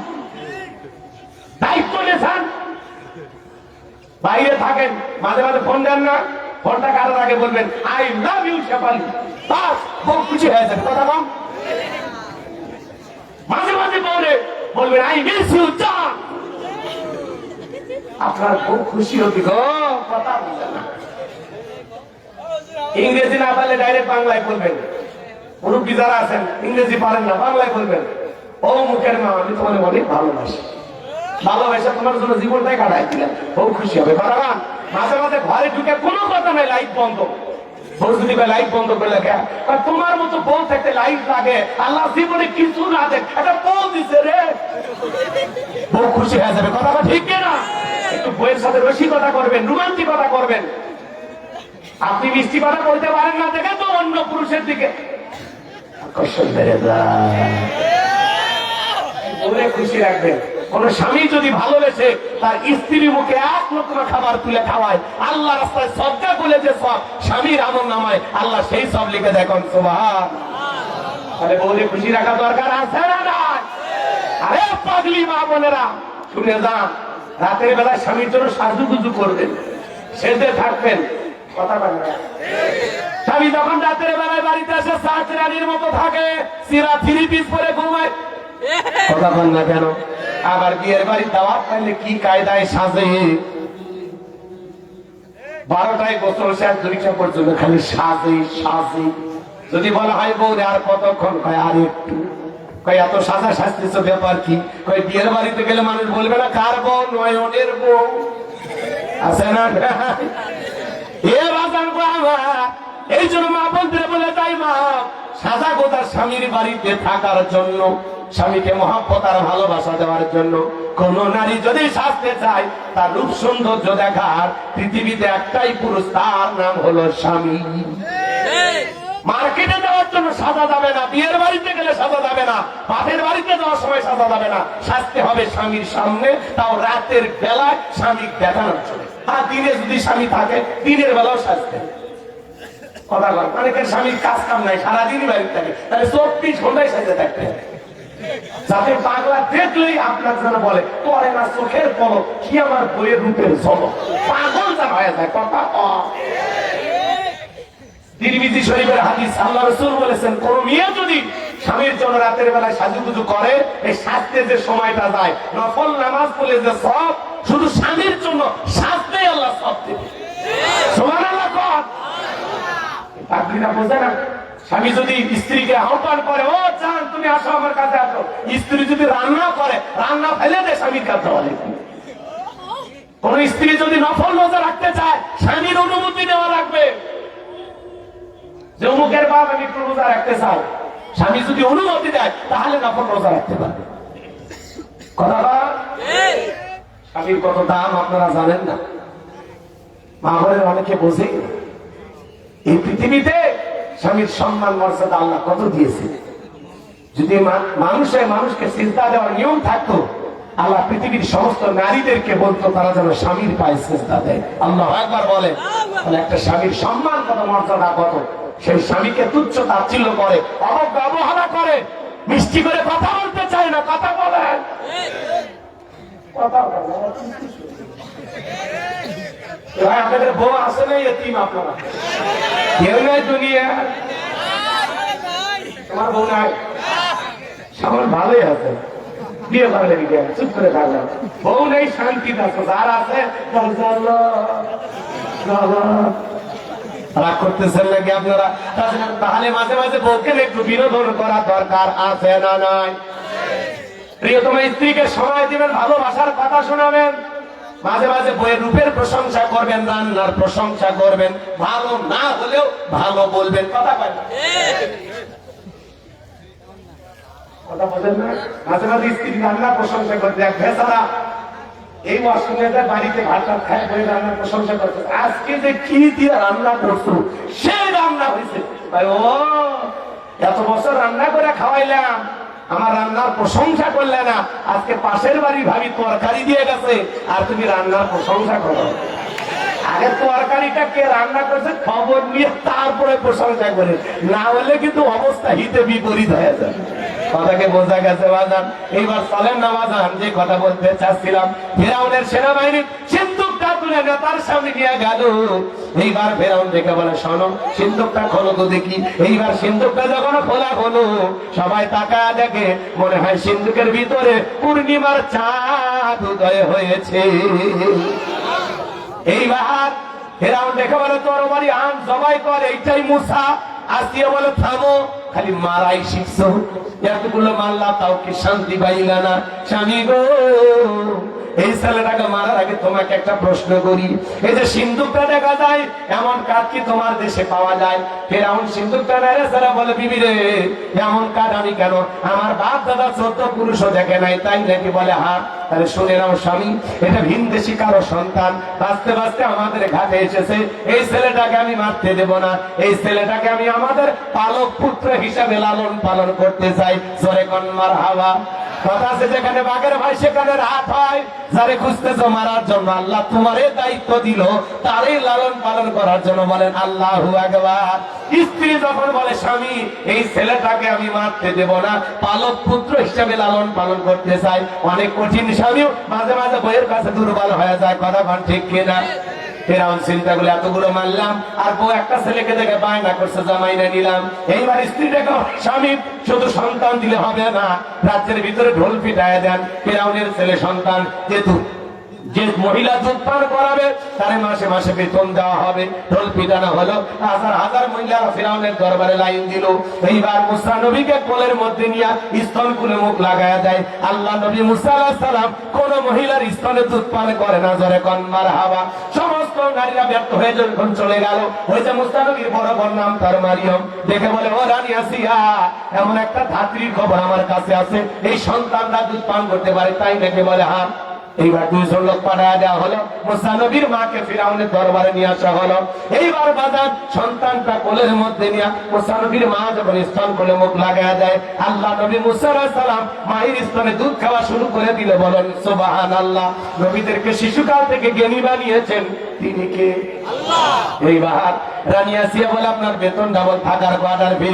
মুসা নবীর মা ডেকে বলে, রানী আসিয়া, সন্তানকে যদি দুধ পান করাতে চান আপনার বাড়িতে নয়, সন্তান থাকবে আমার বাড়িতে। বলে, আমি তাতেও রাজি আছি, মাঝে মাঝে সন্তানটাকে দেখায় নিয়ে যাবেন। কথা আছে, মায়ের সাথে মাসির দরদ বেশি।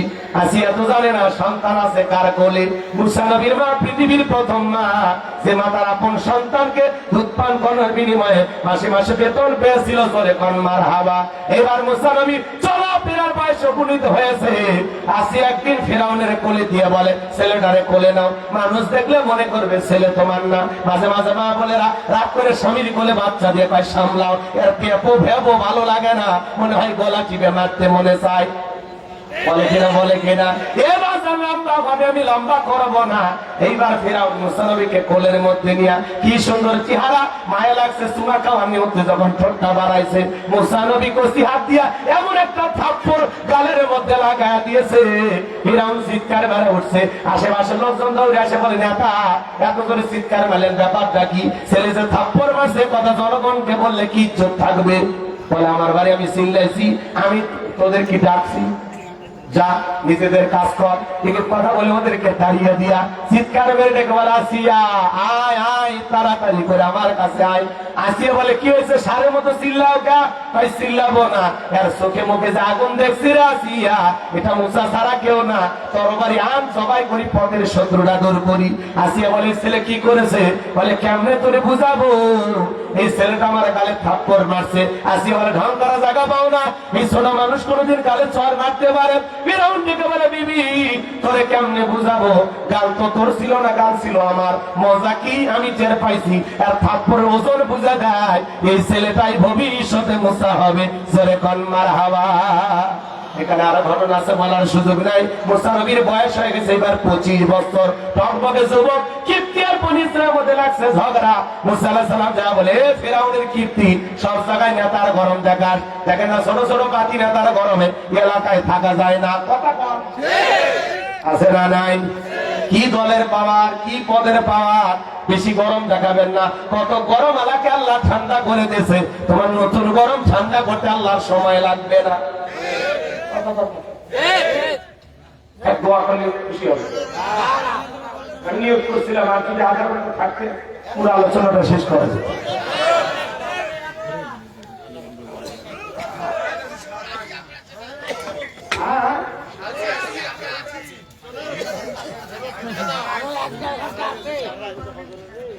আমার দিকে তাকান, মজা লাগতেছে না বাজার? পুরোটা শুনে যাবেন, তাহলে মজা পাবেন শেষের দিকে। গভীর মনোযোগ দিয়ে শোনেন।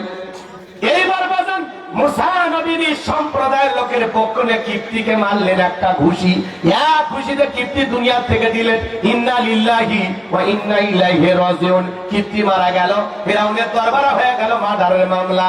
আল্লাহ ডেকে বলে, নবী মুসা আর মিশরে থাকা যাবে না, মাদাইনের দিকে রওনা করো। পয়গম্বর চলে গেলেন মাদাইনে, সেখানে পানি খাওয়ানোর ঘটনা আছে নাই বা বললাম। শোয়েব আলাইহিস সালামের দুইটা মেয়ের সাথে পরিচয় হয়ে গেল, তাদের সঙ্গে তার বাড়িতে গেলেন। দুইটা মেয়ে যা বলে, আব্বা আপনার বয়স হয়ে গেছে, আমরাও মেয়ে মানুষ, পানি খাওয়াইতে গিয়ে অনেক ঘটনা ঘটে যায়, এদের একটা ছেলেকে পাইছি।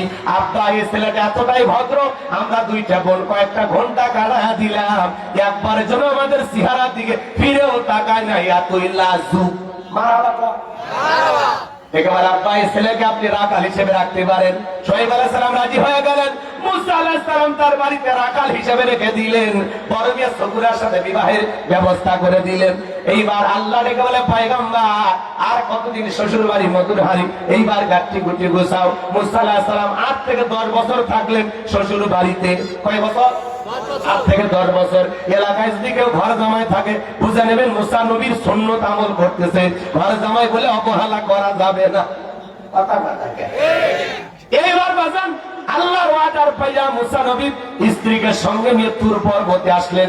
সেখানে আল্লাহ তাআলা তার পয়গম্বর মুসা আলাইহিস সালামকে নবুয়ত দান করেন। এখানে আরো কিছু ঘটনা আছে, বলার সুযোগ নাই। আল্লাহ তাআলা নবুয়ত দান করে পয়গম্বরকে বলেন, ওয়া মা তিলকা বিয়ামিনিকা ইয়া মুসা। আল্লাহ ডেকে বলে, মুসা রে তোমার ডান হাত ওইটা কি? আল্লাহর পয়গম্বর জবাব দিয়ে বলেন, ক্বালা হিয়া আসায়া আতাওয়াক্কাউ আলাইহা ওয়া আহুশু বিহা আলা গনামি ওয়া লিয়া ফিহা মাআরিব উখরা। ডেকে বলেন, আল্লাহ আমার হাতে এটা লাঠি, এটার উপর ভাত দিয়ে চলি, ছাগলের জন্য পাতা বাড়ি, ইত্যাদি ইত্যাদি অনেক অনেক কাজ করি। আল্লাহ ডেকে বলে, মুসা প্রশ্ন করলাম একটা, জবাব দেব একটা, কারণটা কি? মুসা নবী কথা বলে কার সাথে? আল্লাহর সাথে। কথা বল না ভাই, আল্লাহর সাথে কথা বলতে মজা আছে না? না যুবক, একটা মেয়ে যদি ভুল করে রং নাম্বারে মিস কল দেয়, তুমি পাগল হয়ে যাও। 17টা সিম কার্ড পরিবর্তন করে হলেও ওই মেয়েটারে কল দাও। মেয়েটা বলে, ভাইয়া সরি, ভুল করে কল দিয়েছি। কয় না নিবানো, এখন কেন জ্বালালে, এখন ভালোবাসা দিবি কিনা বল। কথা বলে না, কথা বলে এরকম হয় কিনা বলেন? হয় কিনা? কুড়িগ্রামের এক মহিলারা 3:30টার পরে আমাদের ফোন দিচ্ছে, দিয়ে বলতেছে, হ্যালো তুমি কে সোহেল? আমি বললাম না, আমি একটা হুজুর মানুষ। কয় ঢং করো না, রাত চলে গেলে আফসোস করবা। ও কি তাহাজ্জুদ পড়ার জন্য ডাকতেছেন? কথা বলা লাগে, কথা বলা লাগে। এই মোবাইল বর্তমানে যুব সমাজের চরিত্র নষ্ট করছে। এই মোবাইলের ওজন কম, কিন্তু মোবাইলের মাধ্যমে পাপের ওজনটা অনেক বেশি। জানালা দরজা লাগাইয়া রাতের ভিতরে কম্বলের ভিতরে ঢুকিয়া উল্টা পাল্টা ভিডিও দেখুন, কথা কন। তবে দিনাজপুরের পোলাপান অবশ্যই মোবাইলই নেই, আছে নেই না, আছে আছে মোবাইল আছে। এই মোবাইল যুব সমাজের চরিত্র নষ্ট করছে, কথা বলে ঠিক না? ছেলে মেয়ের হাতে টাচ ফোন দেওয়া যাবে? এই মোবাইল দেখা অনলাইনে জুয়া খেলে, ফ্রি ফায়ার, পাবজি, কথা বল, উল্টা পাল্টা ভিডিও দেখে, আশেপাশে গান শোনে, আছে না? না আমি কি বলবো একলাই? রাগ করবেন না তো? বলবো বলবো। দেশে মোবাইল আইছে, চিঠি বন্ধ হইয়াছে, দিওয়ানা বানাইছে, পোলা মাইয়ার মনের কথা ভাসে বাতাসে। ও দেখো পোলা পানের মন বড় ফেসবুকে এখন, মোবাইলে চ্যাটিং কইরা কাটায় সারাক্ষণ। এই মোবাইল পাইয়া দেখো মদনের মাইয়া, এই মোবাইল পাইয়া দেখো রমজানের মাইয়া কি কাণ্ড ঘটাইছে, স্বামী সংসার রাইখা নাকি পালায়া গেছে। 2 বাচ্চার মা, 4 বাচ্চার মা পরকে প্রেম করে আর একটা ছেলের হাত ধরে পালিয়ে যায়। যে নারী স্বামী রেখে সন্তান রেখে আর একটা পর পুরুষের হাত ধরে পালিয়ে যায়, ওটা নারী জাতির কলঙ্ক, পাশানি ডাইনি, রাক্ষসী মহিলা। কেমনে পারলি মা? ও বোন, কেমনে পারলি স্বামী রাইখা বাচ্চা রাইখা আর একটা পর পুরুষের হাত ধরতে? কেমনে পারলি? এরকম পরকীয়া আছে না নাই? এই পরকীয়ার বলি হাজার হাজার সন্তানেরা আজকে নিষ্পাপ, সেই সন্তানেরা পরকীয়ার বলি হচ্ছে, কথা বলে। আর এই টিকটকের নিশা, বাপ রে বাপ, গোসল করার টিকটক আছে না ভাই? গোসল করার টিকটক, শীতের দিনে গোসল করতেছে তারও টিকটক ভিডিও। হাই রে পোলা পান যে এতই দুষ্ট হয়ে গেছে ভাই, হিসাব সারা। এক মহিলা টিকটকে বলতেছে, ভোটের মতো যদি শীতের দিনে গোসল হইতো, ভোট কেন্দ্রে গেলাম তা আপনার ভোট হয়ে গেছে, গোসল করতে গেলাম যদি কেউ বলতো আপনার গোসল হয়ে গেছে। কি চালাক দেখছেন, টিকটক বানাচ্ছে এগুলো বলে। এক মহিলারা দেখবেন, মহিলারা টিকটকে বেশি আসক্ত, নুডলস রান্না করতেছে। হ্যালো বন্ধুরা, দেখেন কিভাবে নুডলস রান্না করতে হয়। প্রথমে সয়াবিনের তেল, এরপরে তেজপাতা, তারপরে আমার গালতে একটা থাপ্পড়। এই পাগলি রান্না করবো পারতে ভিডিও বানাচ্ছে, কথা বলা যায়। এরকম মহিলা আছে না? না, ছোট ছোট বাচ্চারা টিকটক ভিডিও করে। এক পাগলা ছুটতে রাসূল টিকটক করে বলছে, আল্লাহ আমার 10 লাখ টাকা দিন, যদি 10 লাখ টাকা দাও তাহলে 5 লাখ টাকা তোমার ঘরে আমি দান করে দেবো। যদি আমার কথা বিশ্বাস না হয় তাহলে তোমার 5 লাখ তুমি কেটে নিয়ে আমার 5 লাখ দেও। দেখছেন পোলা ফালের বুদ্ধি, এরকম আছে না? না বলেছে টিকটক আসিয়া সব গেল বাসিয়া, সিদ্দিক সোরা নায়ক হইছে আইডি খুলিয়া, হিরো আলম নায়ক হইছে আইডি খুলিয়া। হিরো আলম চেনে না? কয়েকদিন আগে ভোট তালাকে দুধ দিয়ে গোসল করছে। ও নির্বাচনে প্রত্যেকবার মার খায়, এবার করছে আমি আবারও এমপি পদে দাঁড়াবো, তার মানে মার খাবার মন চাচ্ছে। কথা হয় নাকি আপনারা? এই ছেলে নির্বাচনে দাঁড়ালেই মার খায়। হিরো আলম বলতেছে আমারও নিরাপত্তা কে কোন দিক দিয়ে আমার ঠিক নেই, আমারও জ্ঞান মেল লাগবে, কথা বল, আমারও নিরাপত্তা দেওয়ার জন্য লোক লাগবে, আমার সিকিউরিটি দেন, রাষ্ট্রের কাছে নিরাপত্তা কর্মী চাচ্ছে, কথা বল। হ্যাঁ, ওই মার খাই রক্ত কেউ গুলি করবি না। হাই রে, হিরো আলমে এতই পেটন খাই ভাই, আমার ছেলেটা সুস্থ হয়, আর এতই পেটি চলে আর পাগল। আচ্ছা, মেয়ে মানুষের হিরো বলে পাগল হয়, এর কি চেহারা আছে? আর কি হিরোর মতো চেহারা? হ্যাঁ, অত ভিলেনও মানে না, কথা ঠিক না? ও বলে আবার এমপি হবি, তার মানে মার খাওয়ার ইচ্ছে যাচ্ছে, কথা কথা কেন? তাও আবার একবার আমি গোপালগঞ্জে এমপি পদে দাঁড়াবো, তার মানে যেটুকু জীবন আছে যাওয়ার সম্ভাবনা আরো বেশি, কথা কন ঠিক না? এমনি গোপালগঞ্জে লোক খেপে আছে, ওদের দেশের নেত্রী না, কথা কন। গোপালগঞ্জে যা কেউ ঠিকঠাক আসবে ভাবি? হ্যাঁ, আমি একবার গোপালগঞ্জে গেছিলাম, ওয়াজ করবে যা খালি একটু নির্বিশ্বাসে হ্যাপিয়ে দেয়। আমি খালি বলছিলাম আজ হোক কাল হোক জালেমদের পতন হবে, হবে হবে ইনশাআল্লাহ। তখন আমার ঘরের ভিতরে নিয়ে যাবে, হুজুর এই ওয়াজ কি সব করলেন? আমি বলছি ভাই জালেমের কথা বলছি, আমি তো কারো নাম নেই, জালেম কারা বুঝি না, আমরা তো জালেম, কথা কি বুঝছেন? কিসের হাতিয়ে বাড়ি চলে এখনো আমার মনে আছে।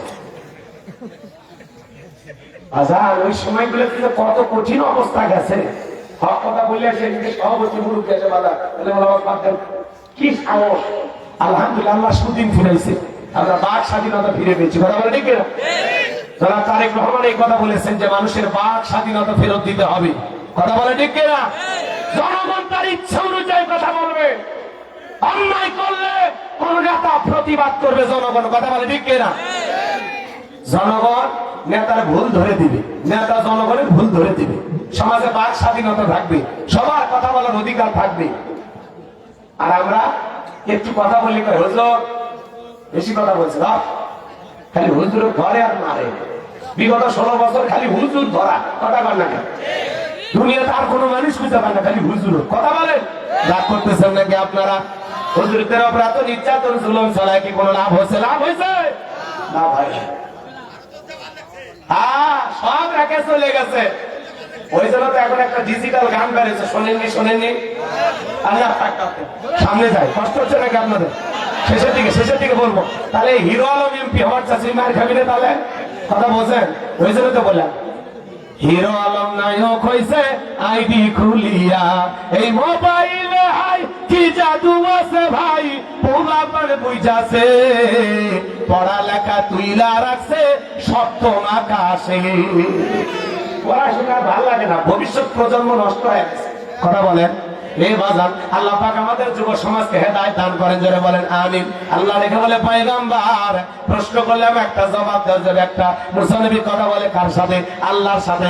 এজন্য কথা যেন বেড়ে যায়, যত কথা বলবে তত বেশি আল্লাহর কুদরতি জবানের মধুর আওয়াজ শুনতে পাবে। এজন্য নবী মুসা ইচ্ছা করে কথা বাড়িয়েছিলেন। এইবার আমার আল্লাহ তাআলা বলেন আলা আলকিহা ইয়া মুসা, মুসা রে তোমার হাতের লাঠিটা এইবার নিক্ষেপ করো। فألقاها فإذا هي حية تسعى, হাতের লাঠিটা নিক্ষেপ করা মাত্র হয়ে গেল বিশাল বড় একটা সাপ। মুসা নবী বলে বাপ রে বাপ, এই যে জাতের সাপ আমার বংশ করে দিবে সাপ। এই ভয়ে মুসা নবী দৌড়াইতে লাগলেন। আমার আল্লাহ তখন বলেন আল্লাহ খুযহা ওয়ালা তাখাফ সানুঈদুহা সিরাতাহাল উলা। আল্লাহ ডেকে বলে পয়গম্বর ভয় পাওয়ার কোনো কারণ নাই, আমি আল্লাহ লাঠিকে সাপ বানাইছি, আবার সাপের দিকে হাত বাড়াও, পূর্বের মতো লাঠি বানাইয়া দেব। সুবহানাল্লাহ। এইবার মুসা নবী যখন সাপটা ধরতে গেছে আবার কি হয়ে গেছে? লাঠি হয়ে গেছে। এর নাম হলো মুজিজা। বলেন এর নাম কি? মুজিজা। মুজিজা। এরপরে আল্লাহ বলেন ওয়াদহুম ইয়াদাকা ইলা জানাহিকা তাখরুজ বাইদা মিন গায়রি সুইন আয়াতান উখরা লিনুরিয়াকা মিন আয়াতিনাল কুবরা। আল্লাহ ডেকে বলে পয়গম্বর তোমার ডান হাতটা বদলে নিচে ঢোকাও, ওখান থেকে বের করো। কোন দোষ ছাড়া আমি আল্লাহ ধবধবে উজ্জ্বল সাদা চমৎকার দেখাবো।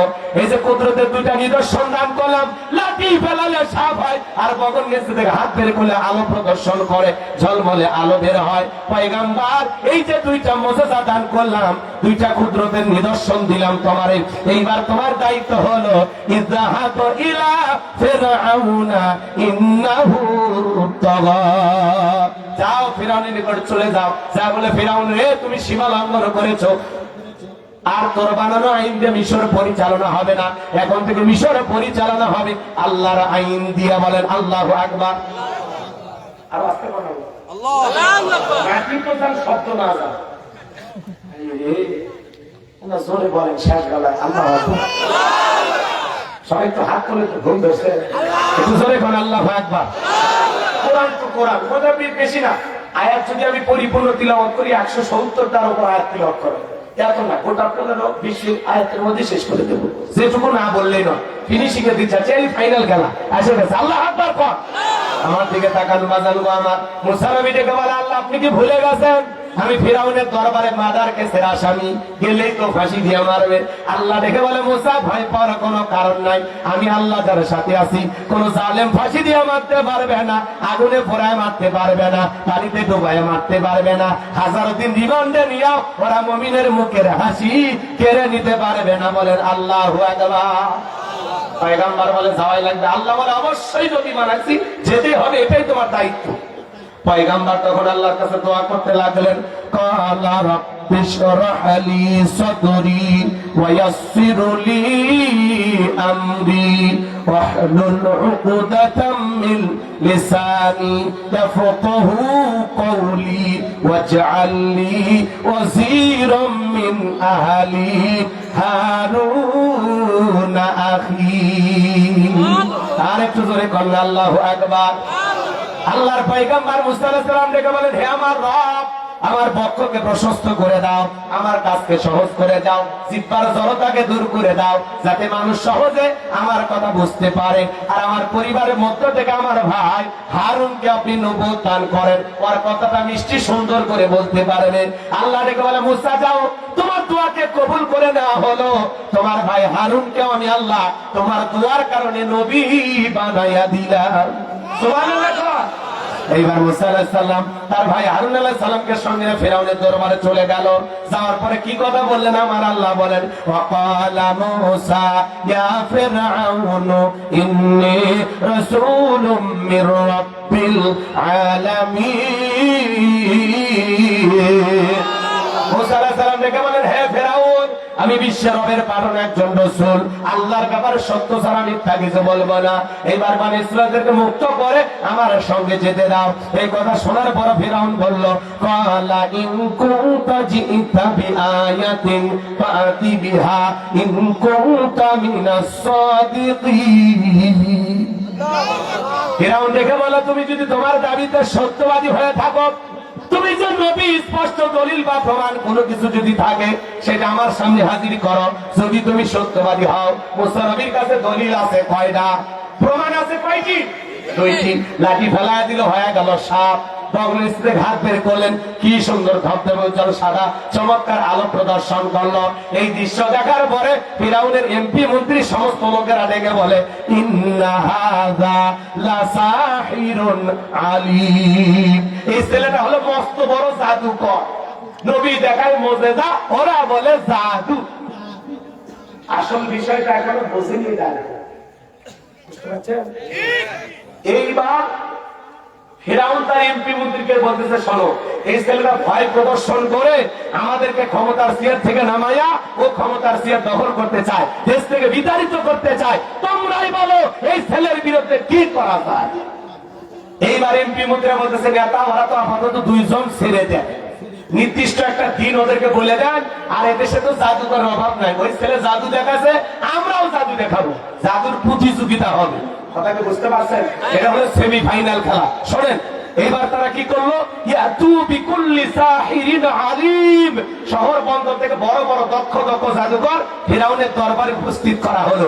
এইবার জাদুকরেরা ফিরাউনের দরবারে এসে বলে, নেতা, আপনার শত্রু মুসাকে যদি পরাজিত করতে পারি আপনি আমাদেরকে কি পুরস্কার দিবেন? ফিরাউন তখন বলে, ক্বালা নাআম ওয়া ইন্নাকুম লামিনাল মুকাররাবিন। তোমরা যদি আমার শত্রু মুসাকে পরাজিত করতে পারো, তোমাদেরকে আমি এই দরবারে বসবাসের জন্য জায়গা ছেড়ে দেব। তোমরা হবে আমার হিতাকাঙ্ক্ষী শুভাকাঙ্ক্ষী কাছের লোক। যারা রাস্তাঘাটে জাদু দেখায়, এরা যদি রাজপথ পায় আর কিছু লাগে ভাই?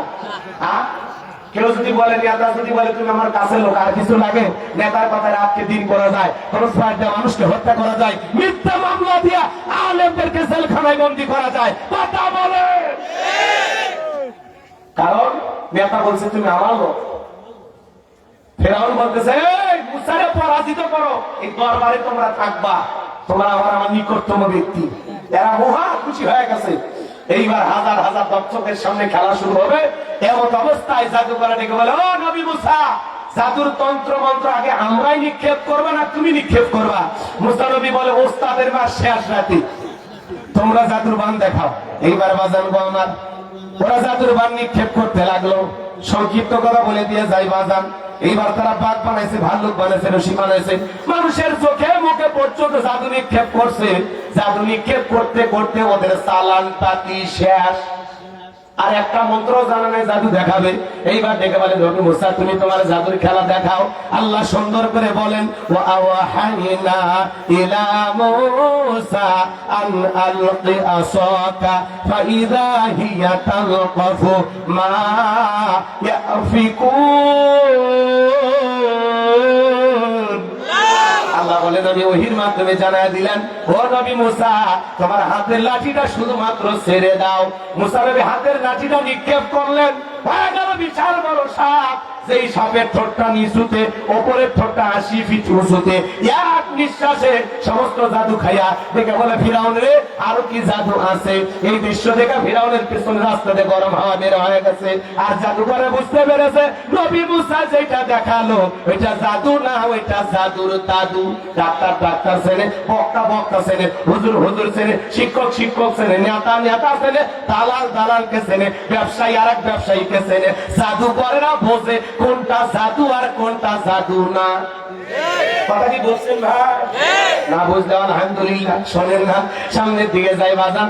এইবার জাদুকরেরা তখন কি করলো?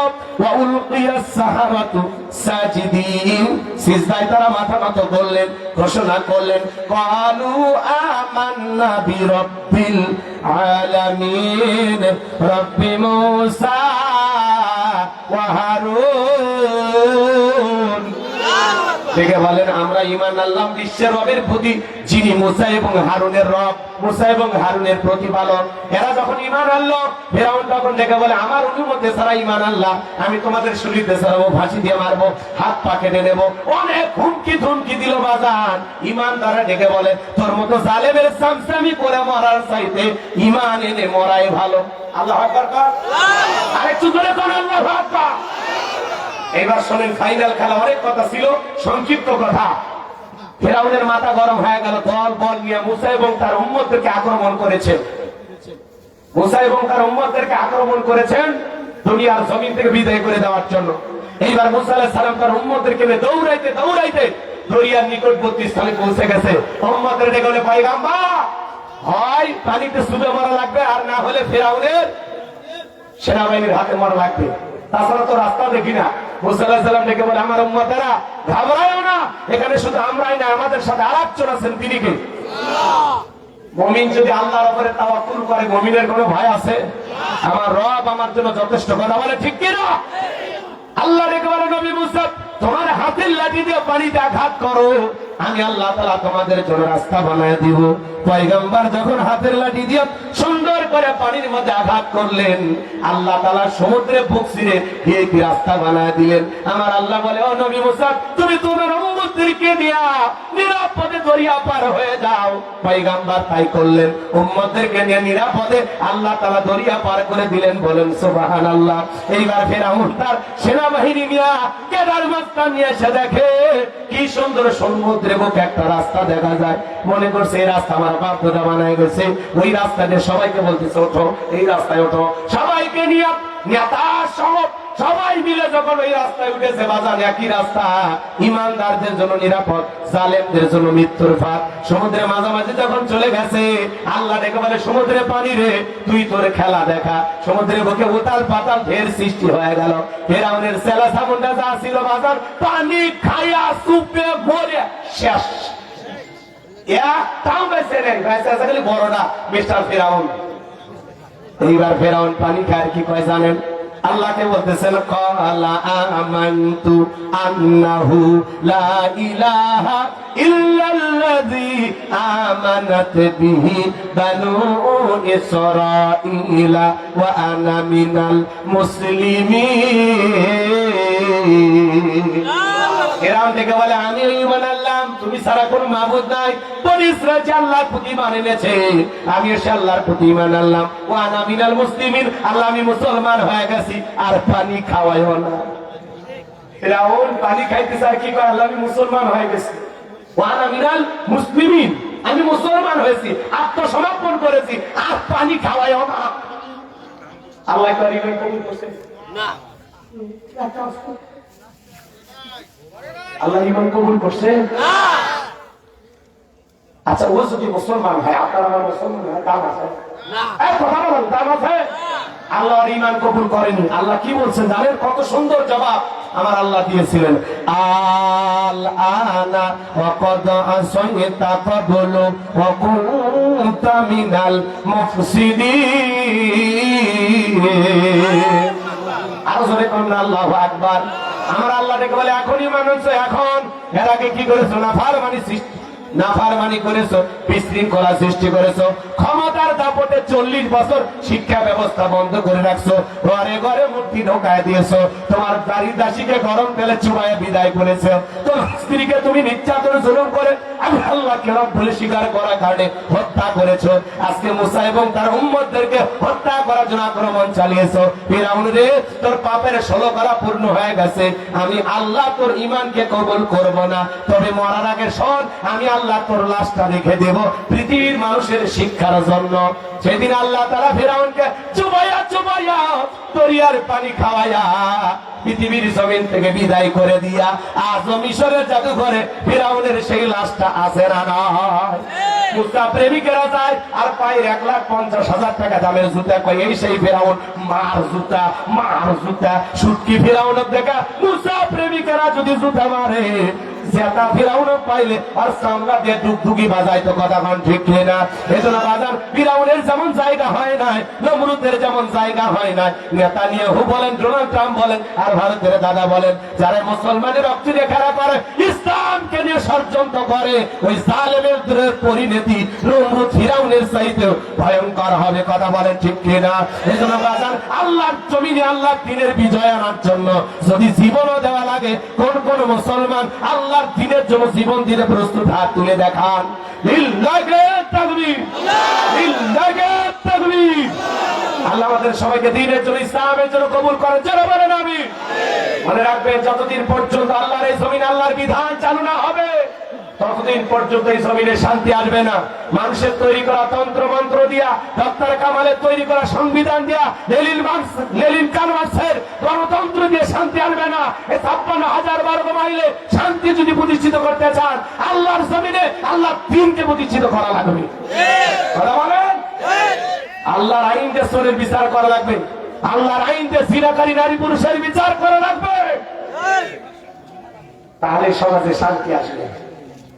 যতদিন পর্যন্ত আল্লাহর জমিন আল্লাহর আইন চালু না হবে, ততদিন পর্যন্ত চুরি, দুর্নীতি, টেন্ডারবাজি, খুন ধর্ষণ বন্ধ হবে না। দেশের টাকা বিদেশে পাচার হওয়া বন্ধ হবে না। কথা বলে এই মাত্র 1-1.5 বছরের জন্য যারা দায়িত্ব নিয়েছে, কি মনে করেন এর মধ্যে 2-4 জন দুর্নীতি করেনি? কথা হয় না গো।